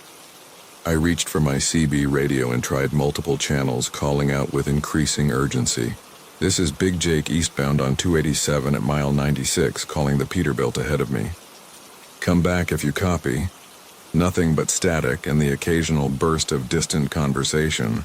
I tried again and again, but the truck ahead continued its steady pace as if completely unaware of my presence behind it. The desert landscape began to feel different as we continued east. The familiar landmarks seemed somehow altered, though I couldn't quite put my finger on what had changed. The rock formations looked the same but felt wrong, like viewing photographs of your childhood home taken from slightly different angles. The abandoned truck stop at mile 103 appeared exactly where it should, its broken windows and rusted pumps catching my headlights, but something about its orientation seemed reversed, as if I were seeing its mirror image. That's when the really unsettling part began. As we approached mile marker 110, I realized I should be seeing the lights of a small town called Desert Springs off to the south. It was nothing more than a truck stop, a diner, and a handful of houses, but its lights were always visible from the highway. Instead, I saw those same lights, but they appeared to the north on the wrong side of the road entirely. I grabbed my atlas from the passenger seat and flicked on the dome light, studying the familiar route with shaking fingers. According to every map I'd ever seen, Desert Springs was definitely south of the highway, not north. The truck ahead maintained its exact distance, and I found myself falling into an almost hypnotic rhythm, following those red taillights through the darkness.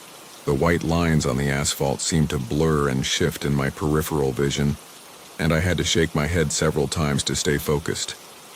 The engine's steady rumble took on an almost musical quality, harmonizing with itself in ways that didn't seem physically possible.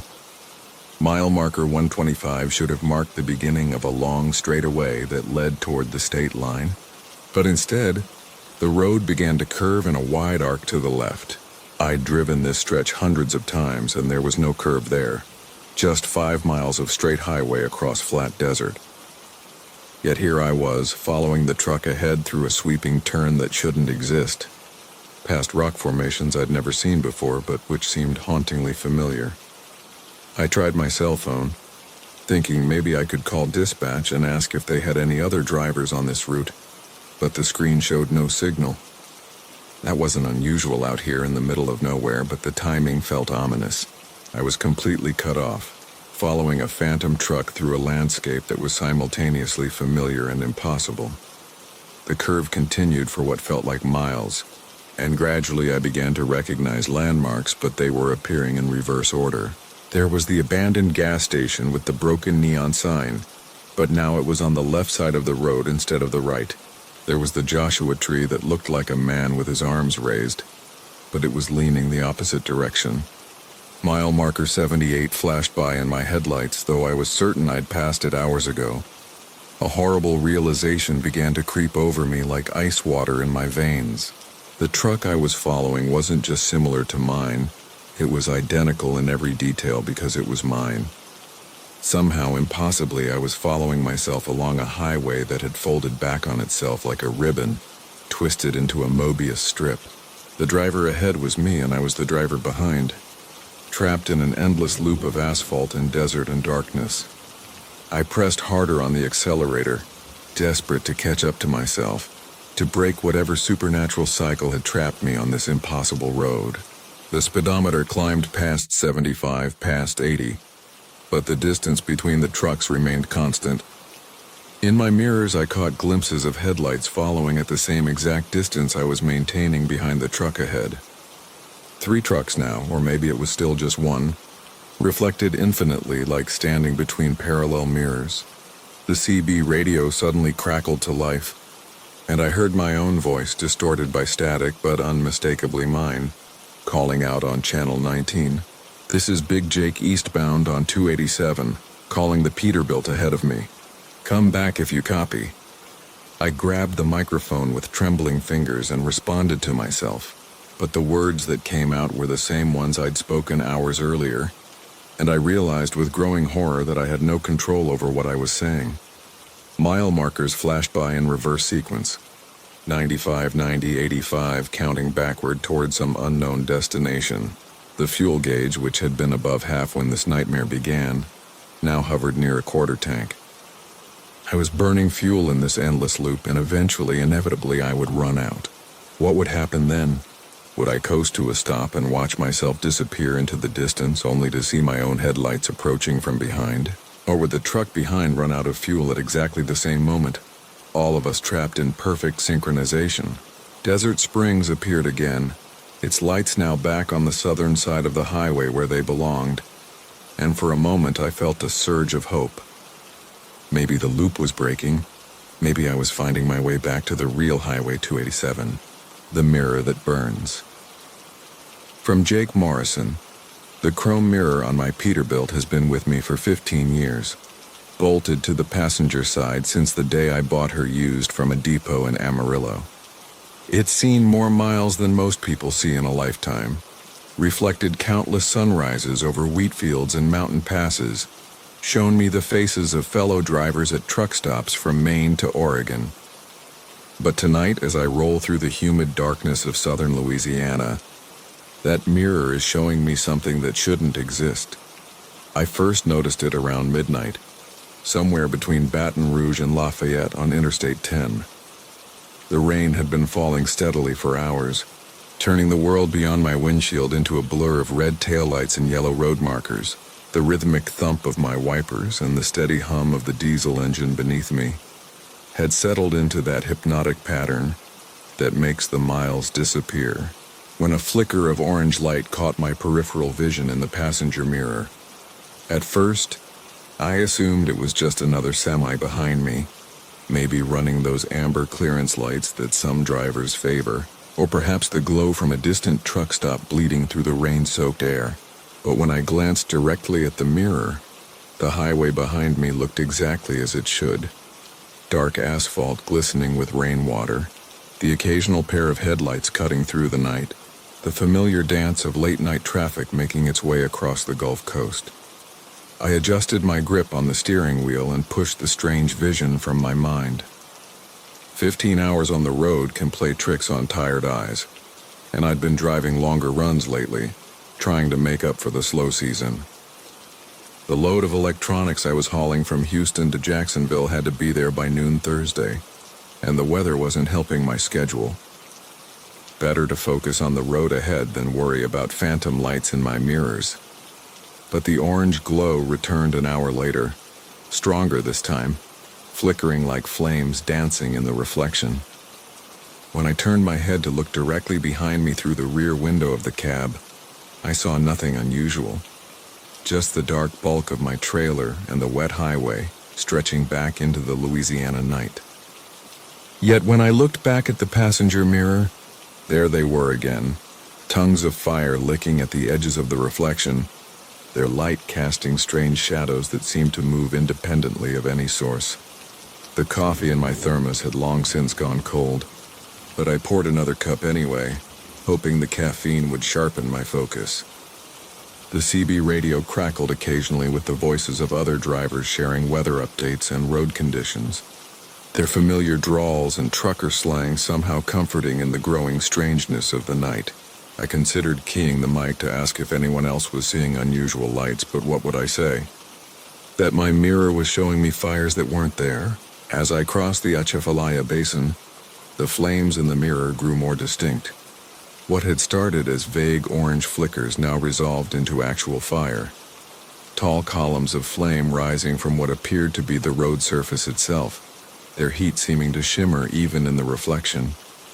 The strangest part was how realistic they looked, complete with the characteristic blue cores and orange-white tips that I remembered from the oil field fires I'd seen during my younger days working the Texas Panhandle. The wind picked up, buffeting my 18-wheeler and requiring constant small corrections to the steering wheel. Through the mirror, I watched the phantom flames bend and dance with each gust, behaving exactly as real fire would behave. Yet when I looked directly behind me, the highway remained stubbornly normal. Wet asphalt, scattered traffic, and the comforting weight of my trailer rolling steadily through the night. I tried adjusting the mirror, thinking perhaps water or road grime might be creating some kind of optical illusion, but no matter how I positioned it, the flames remained, growing brighter and more numerous with each passing mile. They seemed to follow me, staying always at the same distance in the reflection, neither gaining ground nor falling behind. Sometimes they appeared to be burning on the road itself. Other times they seemed to rise from the swampland that flanked the interstate, reaching up toward the stormy sky like the desperate fingers of some buried giant. By 3 a.m, as I approached the outskirts of Lafayette, the fire in the mirror had become a conflagration. The entire reflection blazed with orange and yellow light, painting the inside of my cab with dancing shadows that had no business being there. The heat seemed almost tangible now, though I knew it had to be my imagination. My air conditioning was running full blast, and the temperature gauge showed everything normal, yet sweat beaded on my forehead as I stared into that impossible mirror. That's when I saw the figure standing in the flames. At first, it was just a dark silhouette against the fire, barely visible through the dancing light and heat shimmer, but as I watched, transfixed despite myself, the shape became more distinct. A person standing motionless in the center of the conflagration, arms at their sides seemingly unaffected by the inferno that raged around them. The figure appeared to be watching me, though I couldn't make out facial features through the flames and the distortion of the mirror. My hands began to shake on the steering wheel. I forced myself to look away from the mirror, focusing instead on the highway ahead, on the familiar rhythm of driving that had been my life for 2 decades. Rain continued to streak the windshield, and the radio played an old country song about lonesome highways and distant homes. Everything was normal. Everything was as it should be, except for that damned mirror that refused to show me reality. But when I inevitably glanced back, the figure in the flames had moved closer. The person now stood at what appeared to be the front edge of the fire. Still motionless, but somehow more present, more threatening. I could see more details now. The figure appeared to be wearing some kind of uniform or work clothes, though the flames made it difficult to be certain.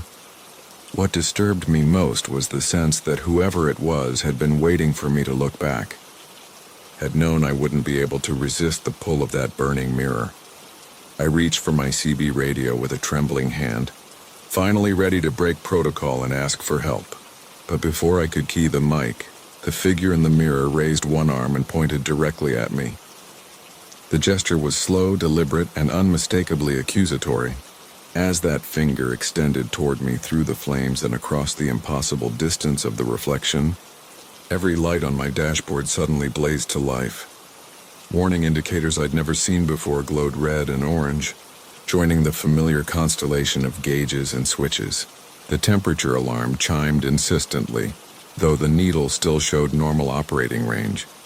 My fuel gauge began to fluctuate wildly, the needle swinging from full to empty and back again in rapid succession. Even the CB radio erupted in static and voices speaking in languages I didn't recognize. their urgent tones cutting through the electronic chaos filling my cab. In the mirror, the flames roared higher, and the pointing figure began to walk forward, moving through the fire as if it were nothing more than morning mist. With each step, the electrical chaos in my truck intensified. The headlights flickered, the engine coughed and surged, and the air conditioning died completely, leaving me suddenly sweltering in the humid Louisiana air.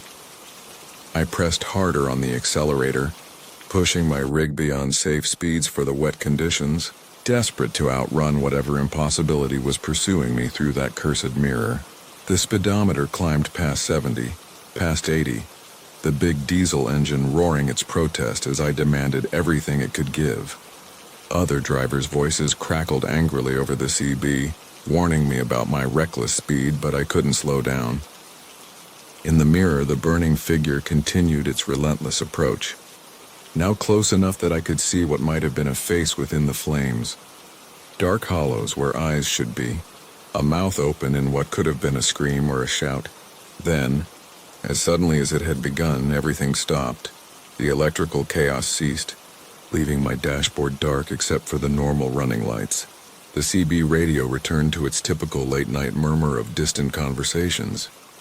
The air conditioning kicked back on with a grateful whoosh of cool air, and in the passenger mirror I saw only the wet highway behind me, empty of traffic and flames alike.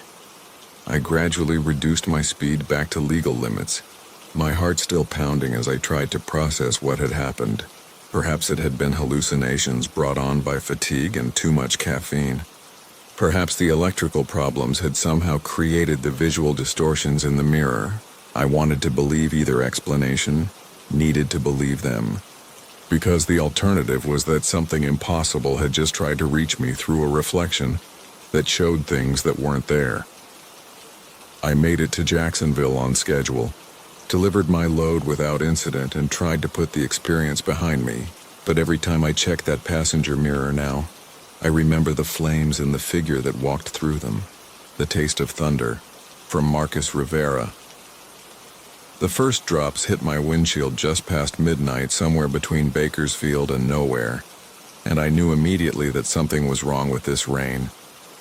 I'd been driving long haul for 17 years, seen storms roll across every stretch of highway from Maine to California, but I'd never tasted copper in the air before the clouds even opened up. My Kenworth's diesel engine hummed its familiar lullaby as I downshifted for the grade ahead, the headlights cutting through darkness so thick it seemed to swallow the light just yards beyond my bumper. The CB radio crackled with static, occasional voices drifting in and out like ghosts trying to speak through television snow. "Eastbound, you got your ears on?"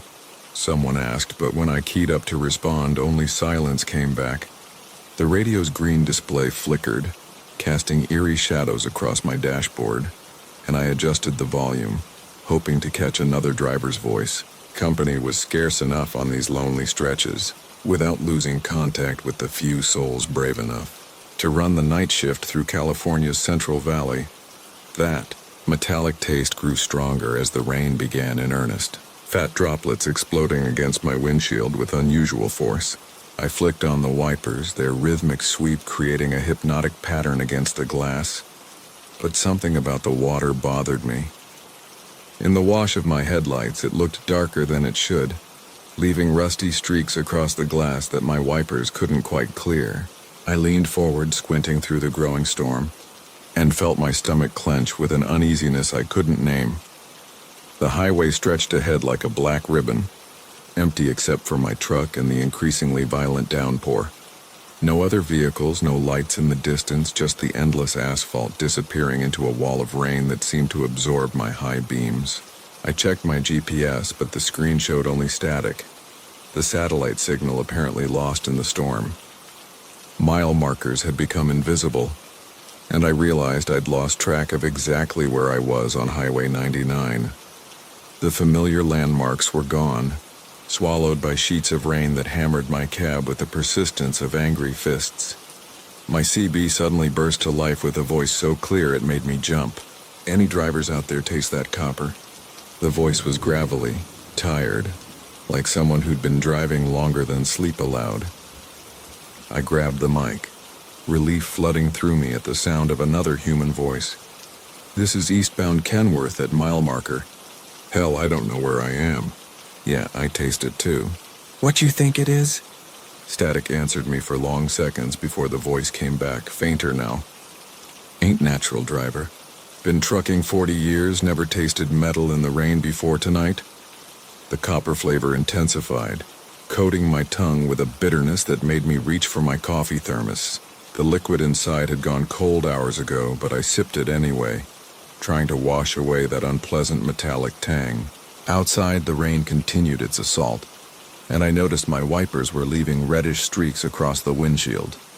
Not rust-colored anymore, but something deeper, darker, like old blood mixed with water, creating patterns that seemed almost deliberate in their design.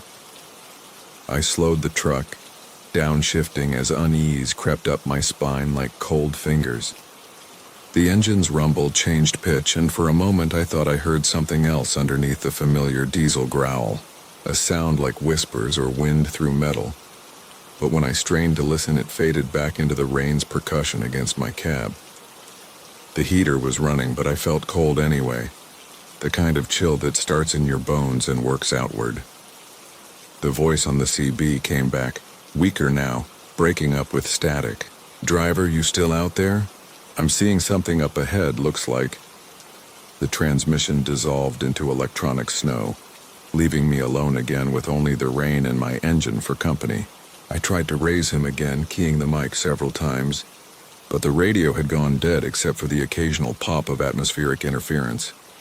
That's when I saw the lights ahead, just barely visible through the curtain of rain. Not headlights or taillights, but something else, a soft pulsing glow that seemed to emanate from the road itself, green and sickly like the luminescence of rotting wood. I eased off the accelerator, letting the Kenworth slow as I approached whatever was creating that unnatural illumination.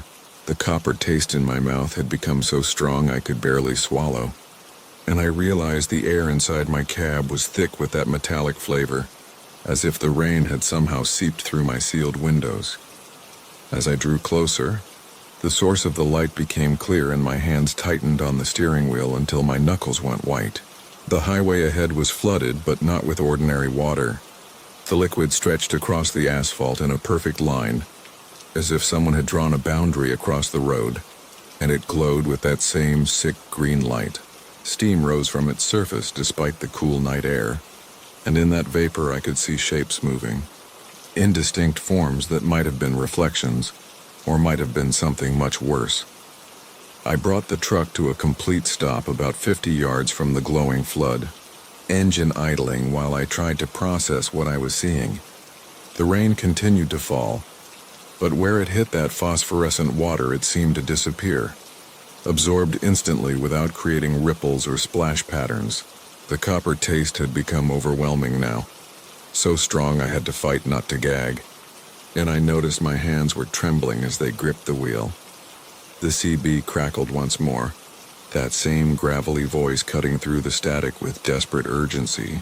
"Don't touch the water, driver. Whatever you do, don't touch that glowing water." His transmission was barely audible through the interference, but the fear in his voice came through crystal clear.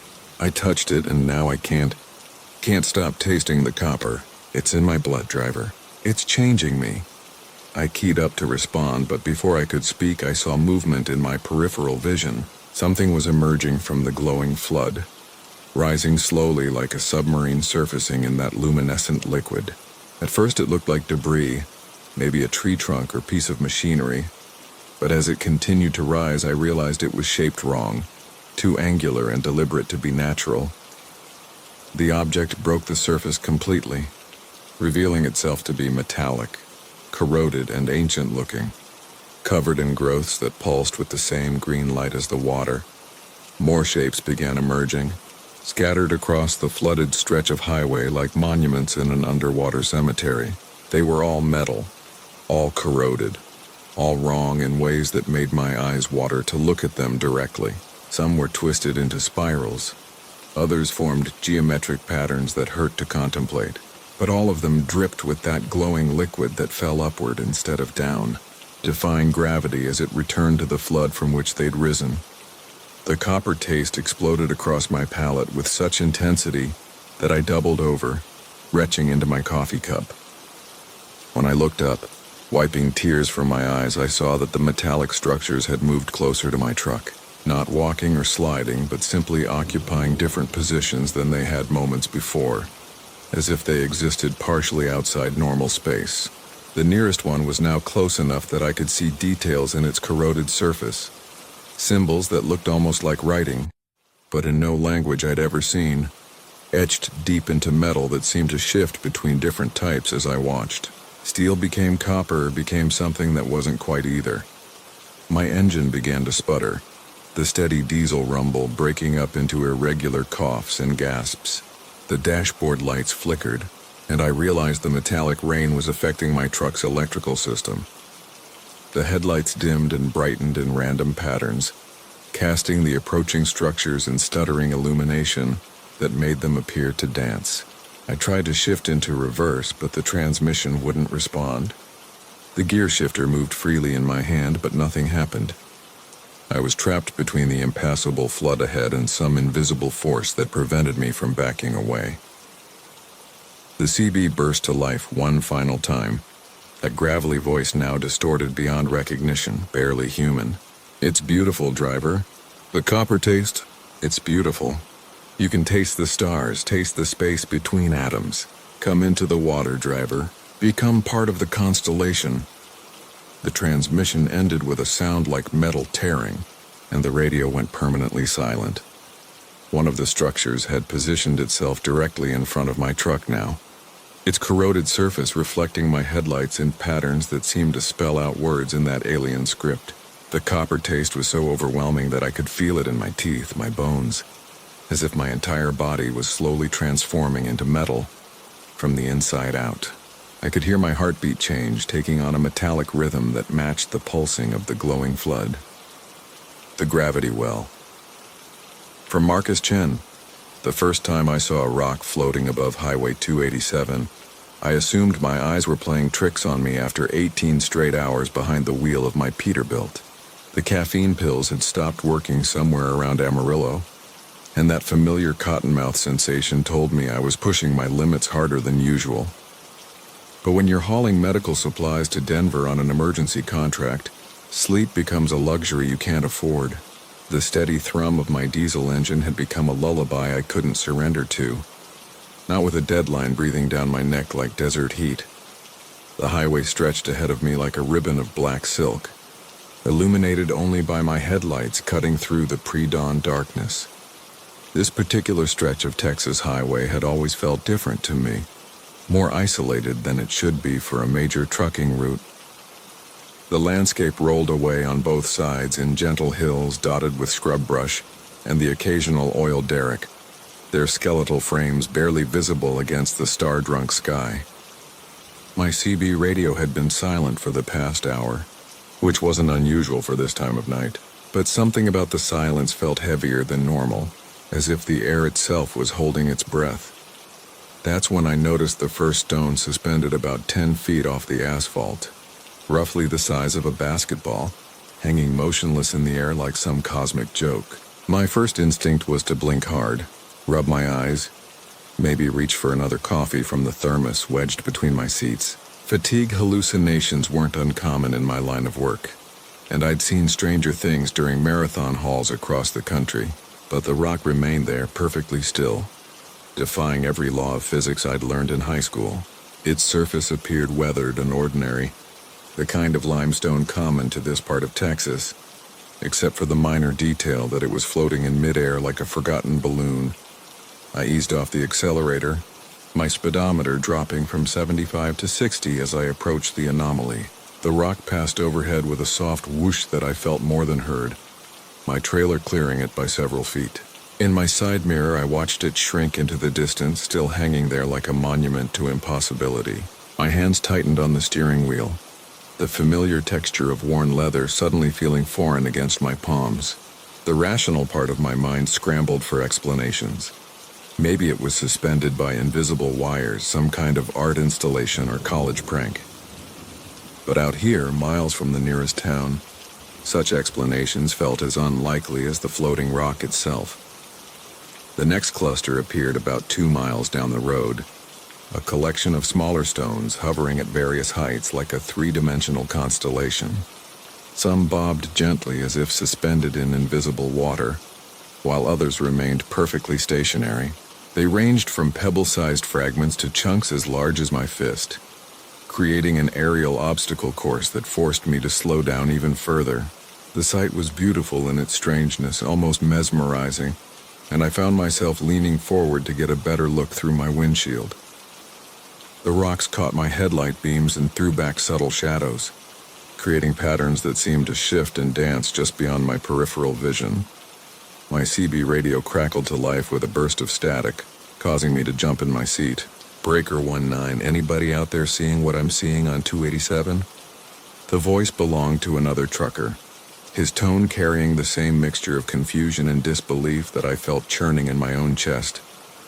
I grabbed the handset, grateful for the confirmation that I wasn't losing my mind completely. This is eastbound Pete, mile marker 142. You talking about the floating rocks? I kept my voice steady, professional, as if discussing weather conditions or road construction. Roger that. Pete, this is westbound Willie in a big red KW. Been driving for 32 years and never seen anything like this. They're getting thicker up ahead, just so you know. Some of them are moving now, kind of drifting around like they're alive or something. The word alive sent a chill through me that had nothing to do with the air conditioning. I thanked Willie for the heads up and replaced the handset, but his warning proved accurate within the next mile. The floating stones were becoming more numerous and, more disturbingly, more active. They swayed and bobbed with increasing animation, some following lazy orbital patterns around invisible centers of gravity, while others pulsed up and down like breathing. The largest ones had grown substantially in size, some approaching the dimensions of small boulders that would definitely pose a threat if they decided to drop. The temperature gauge on my dashboard hadn't moved, but I felt sweat beating on my forehead as I navigated between the aerial obstacles. The rocks seemed to respond to my presence, shifting positions as I approached, creating narrow corridors for my truck to pass through. It was almost as if they were deliberately allowing passage, while simultaneously demonstrating their power to cut it off at any moment. The thought made my mouth go dry despite the coffee I'd been nursing for the past hour. My headlights illuminated what looked like a solid wall of floating stone ahead, rocks of various sizes packed together so densely that finding a path through seemed impossible. I downshifted and brought the truck to a crawl, my engine rumbling in low gear as I searched for an opening. The wall stretched across the entire width of the highway and extended upward beyond the reach of my headlight beams, creating a barrier that would have seemed impenetrable if not for the narrow gap that appeared near the center, just wide enough for a single truck to squeeze through. As I approached the opening, the rocks on either side began to pulse with a faint phosphorescent glow, as if lit from within by some unknown energy source. The light was subtle, barely visible, but it cast eerie shadows that danced across my windshield and gave the floating stones an organic quality that made my skin crawl. The air inside my cab felt charged like the moments before a lightning strike, and I noticed that the hair on my arms was standing on end. My radio began picking up strange interference, voices speaking in languages I didn't recognize mixed with what sounded like whale songs or the groaning of deep ocean currents. The passage through the wall took what felt like hours, but couldn't have been more than a few minutes. The rocks pressed in close on both sides, some brushing against my mirrors and trailer with gentle scraping sounds that seemed impossibly loud in the supernatural quiet. I held my breath without realizing it, afraid that any disturbance might cause the carefully balanced formation to collapse and crush my truck like an aluminum can. The phosphorescent glow grew stronger as I progressed, bathing everything in an underwater light that made the familiar interior of my cab look alien and strange. When I finally emerged on the other side, the sudden return to normal highway felt like surfacing from deep water. The floating rocks continued for another mile or so, but they were fewer in number and less active, gradually diminishing until only scattered pebbles hovered at shoulder height. like glowing fireflies.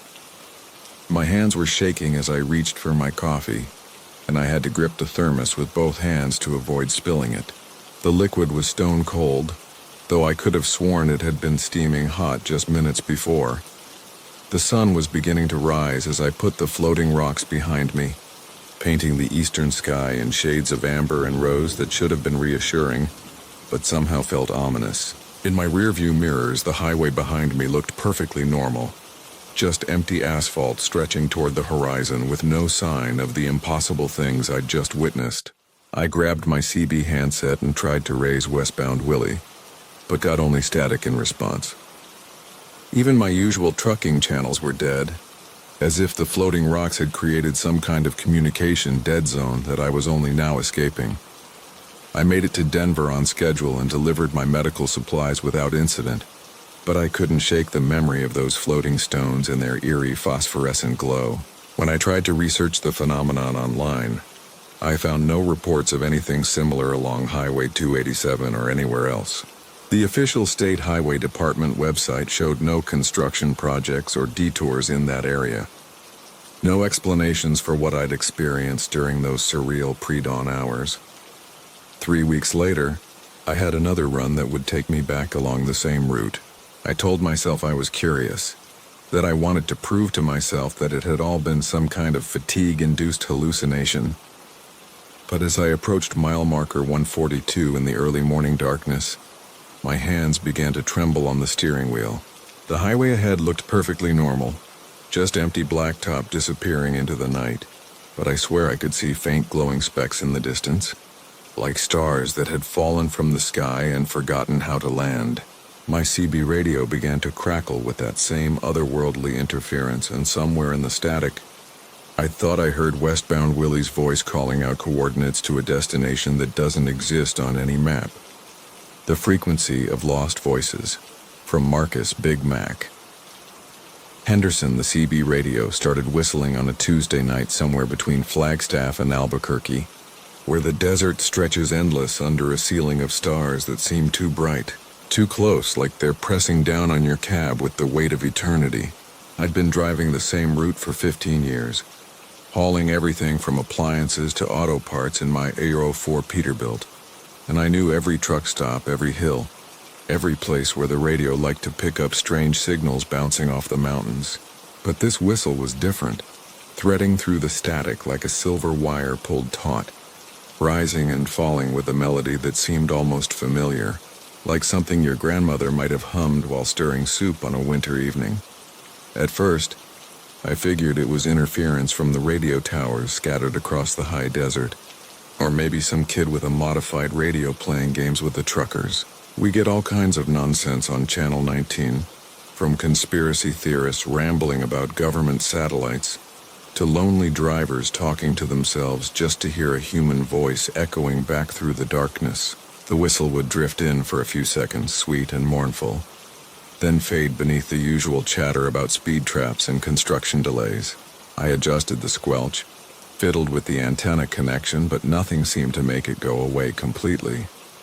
It lingered at the edges of every transmission like an auditory shadow, patient and persistent. The night was one of those perfect desert evenings where the air feels thin and clean, where your headlights seem to stretch for miles across the asphalt ribbon that disappears into the horizon. My rig was loaded with restaurant equipment bound for Phoenix, the trailer riding heavy and steady behind me, the engine purring with that deep, satisfied rumble that tells you everything's running just right. The CB crackled with the usual late-night traffic, drivers checking their positions, sharing coffee recommendations, complaining about dispatchers who couldn't read a map if their lives depended on it. Normal, comfortable noise that keeps you company when the miles stretch long and empty.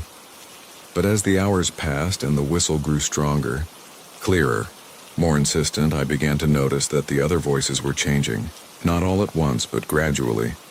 The way shadows lengthen at sunset until suddenly you realize the whole world has shifted into something darker. Drivers I'd been listening to for hours, familiar voices I'd heard on this route dozens of times, began incorporating brief whistled phrases into their transmissions.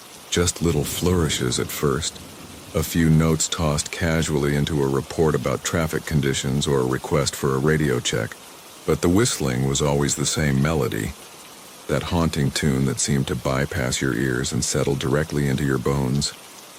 I keyed the mic to ask about it, but Big Joe out of Tucson cut me off with a weather report delivered in his usual gravelly drawl, except now he ended each sentence with a soft, lilting whistle that matched the phantom signal perfectly. Then Moondog, running eastbound with a load of furniture, chimed in with road conditions that degenerated into pure whistling by the time he reached the end of his transmission, the notes floating through the static like smoke rising from a campfire. One by one, the voices I'd been listening to all evening were being consumed by that strange, beautiful melody, their words dissolving into music that spoke of vast loneliness and roads that led nowhere. The mountains rose around me like sleeping giants, their peaks cutting jagged silhouettes against the star-drunk sky, and I realized I hadn't heard a normal transmission in over an hour.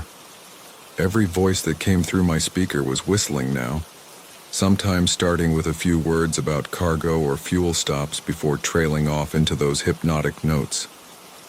The melody was growing more complex, more layered, as if dozens of invisible musicians were adding their parts to an orchestra that existed only in the radio waves bouncing between the hills. My speedometer showed a steady 65. My fuel gauge registered half full.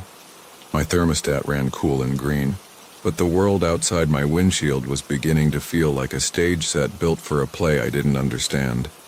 Then I heard my own voice coming through the speaker, clear as if it were a recording, reporting my position at mile marker 247 and asking about construction delays near the New Mexico border, but I hadn't touched the microphone.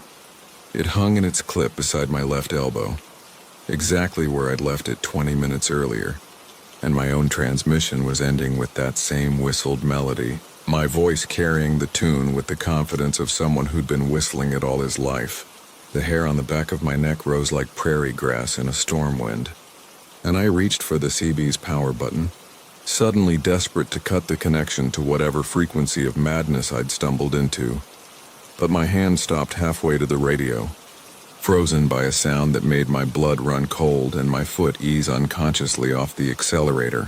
Through the static and the omnipresent whistling, I heard my father's voice, rough with the cigarettes that had killed him 5 years earlier, reporting his position on a highway that didn't exist anymore, hauling a load of steel to a factory that had been demolished before I was born. The transmission was clear and strong, as if he were driving parallel to me on some phantom interstate. And he ended his report with the same whistled melody before switching to a longer, more complex piece that I suddenly recognized as Danny Boy, the song he used to whistle while working on engines in our garage when I was 7 years old. The desert around me remained unchanged, sagebrush and sand stretching to every horizon, but the darkness between my headlight beams seemed deeper now, pregnant with possibilities that had no business existing in a rational world. My CB continued its impossible chorus, voices from the past and present blending into a symphony of truckers who might have been driving these roads for decades, their transmissions somehow preserved in the thin air and electromagnetic fields that danced between the mountains. Like aurora made of memory and longing, I heard drivers I'd known who died in accidents, retirement parties, heart attacks at truck stops, all of them checking in with dispatchers who existed only as echoes in the static. The exit for Gallup appeared in my headlights like a beacon, and I downshifted carefully, my air brakes sighing as I began the long curve down from the interstate, toward the truck stop that glowed like a jewel against the desert floor. Behind me, the CB whistled its endless song, but the closer I got to the lights and activity of the real world, the fainter it became. By the time I'd backed into a parking space between a Kenworth hauling grain and a Freightliner loaded with produce, the voices had faded to whispers, then static, then silence. I sat in my cab for a long time, engine ticking as it cooled, listening to the normal sounds of a truck stop at midnight. Diesel engines idling, air brakes hissing, the distant murmur of conversations from drivers grabbing showers or coffee before pushing on toward morning. My CB radio sat quiet and innocent on its mounting bracket, displaying channel 19 on its digital readout, just like it had for the past 3 years. When I finally worked up the courage to key the microphone and call for a radio check, the responses came back normal and profane, full of complaints about load schedulers and DOT inspections, blessed ordinary grievances that had nothing to do with phantom melodies or voices from beyond the grave. But now, whenever I'm running that stretch of highway between Flagstaff and Albuquerque in the deep hours of the night, when the stars hang low enough to touch and the desert spreads silent in every direction, I keep my CB radio turned low and try not to listen too carefully to the static between stations. Because sometimes, just at the edge of hearing, I can still catch fragments of that whistled song, patient and eternal, waiting for another lonely driver to tune in and join the chorus of voices that travel roads existing somewhere between memory and the endless night. And sometimes, God help me, I catch myself whistling along. The crawling dashboard. From Marcus, the highways between Phoenix and Albuquerque stretch like ribbons of black velvet under the desert stars, and I've driven them more times than I can count in my 30 years behind the wheel. My Kenworth T680 hums with that familiar diesel purr that's become as comforting as a lullaby. The dashboard lights casting their soft amber glow across the cab as the miles roll beneath my 18 wheels. The radio crackles with late-night trucker chatter, voices drifting in and out like ghosts on the airwaves, but tonight I keep the volume low, preferring the steady rhythm of the road and the whisper of wind against the sleeper cab. It's past 2 in the morning when I first notice something's different about the air conditioning. The vents are pushing cool air as they should, but there's a faint earthy smell mixed in, like soil after rain or maybe mulch from a garden center. I've hauled plenty of agricultural loads over the years, and sometimes those scents linger in the trailer. But I'm running empty tonight, deadheading back to my home terminal in New Mexico. The smell isn't unpleasant, just unexpected, and I crack the driver's side window slightly to let some of the desert air circulate through the cab. The night is crystalline clear, the kind of darkness you only find in the Southwest, where the sky opens up like a vast cathedral, and the stars shine so bright they seem close enough to pluck. My headlights carve through the blackness ahead, illuminating the painted lines and reflector posts that mark the shoulder, and somewhere in the distance I can see the faint glow of another truck's taillights, red dots disappearing over a rise in the highway.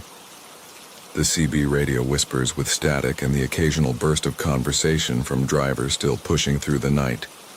Their voice is a comforting reminder that I'm not alone out here in this endless expanse of sagebrush and stone.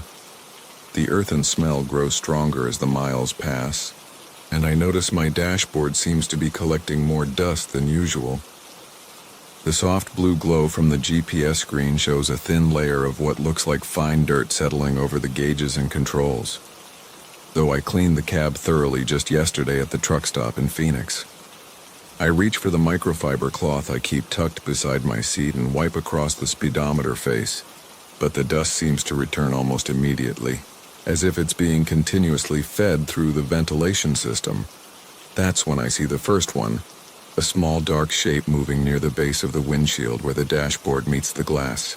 At first glance, I assume it's just a shadow cast by the passing landscape, but then it moves with deliberate purpose, scuttling from behind the radio display toward the air conditioning controls.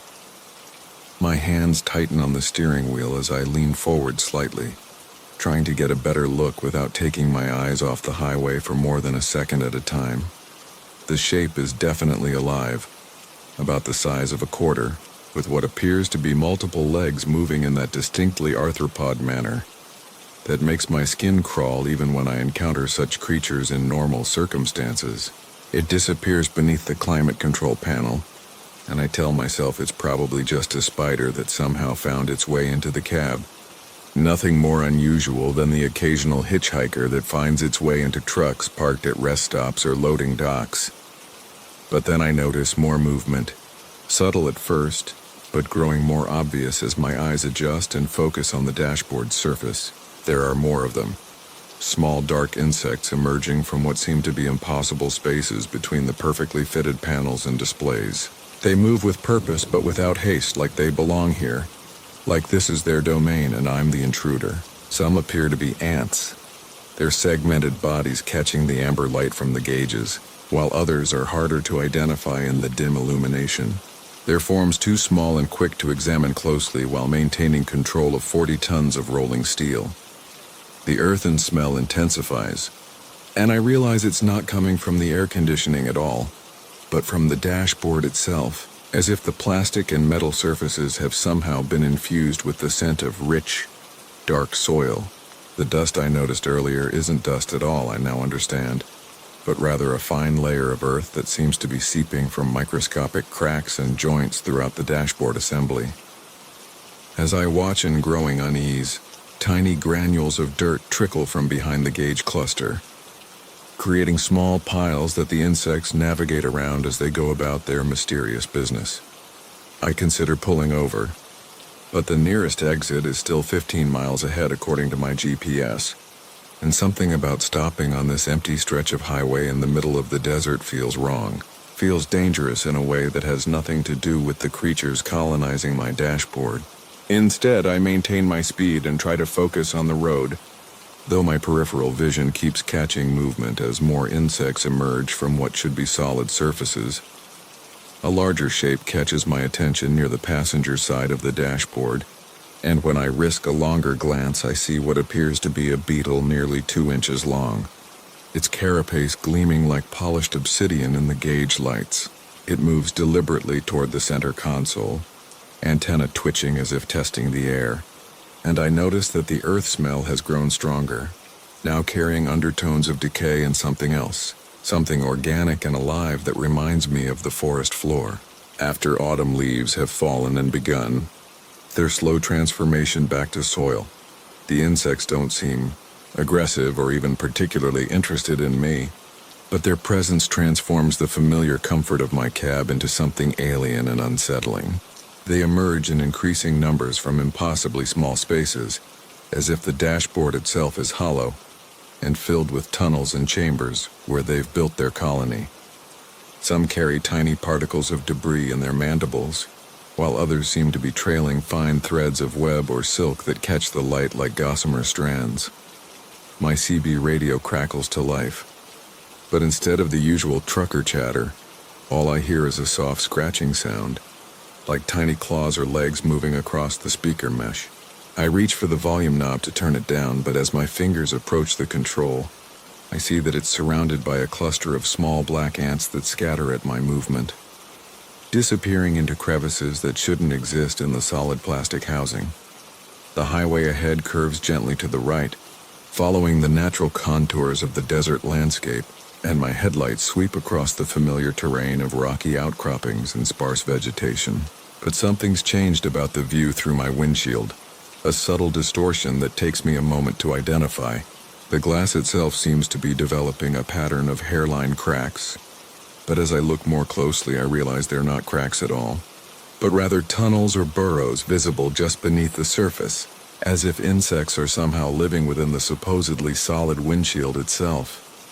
The realization hits me that this isn't just an infestation, but something far more disturbing, a transformation of my truck itself into something that serves as habitat for these creatures. The dashboard continues to discharge its steady stream of fine earth, and the insects move through their tunnels and across the surfaces with the confidence of long-established residents. Some of the larger specimens have begun to venture toward the edges of the dashboard, approaching the seat and steering column, and I feel a deep primitive revulsion at the thought of them reaching me. I press harder on the accelerator, eager to reach the next truck stop where I can escape this rolling terrarium. But the speedometer needle doesn't respond to my input. Looking more closely at the gauge, I see that its face is obscured by a thick layer of soil, and behind the glass something moves with deliberate purpose, as if insects have colonized the very mechanism of the instrument. One by one, my gauges and displays begin to dim and fail as their internal workings become clogged with earth and occupied by creatures that shouldn't be able to exist in such environments. The exit sign finally appears in my headlights, promising fuel and food and blessed escape from this nightmare cab. But as I move to engage the turn signal, I discover that the lever is surrounded by a writhing mass of what appear to be centipedes, their segmented bodies twisting around the chrome handle like living decoration. I force myself to grab the lever despite my revulsion, feeling the creatures scatter under my touch, their feet tickling across my skin like whispered threats. The truck responds to my steering input, and I guide it down the off-ramp toward the bright lights of the travel plaza. But as I begin to apply the brakes, I realize that the pedal feels different, spongy and unreliable. And when I look down, I see that the floor around my feet is carpeted with insects, their bodies creating a living mat that shifts and writhes with each movement of my boots. The brake pedal sinks toward the floor as if the hydraulic lines have been compromised, and I pump it frantically while downshifting to slow the massive truck. Somehow I manage to coast into the parking area, the truck finally rolling to a stop near the fuel islands where the harsh fluorescent lights flood the cab with harsh white illumination.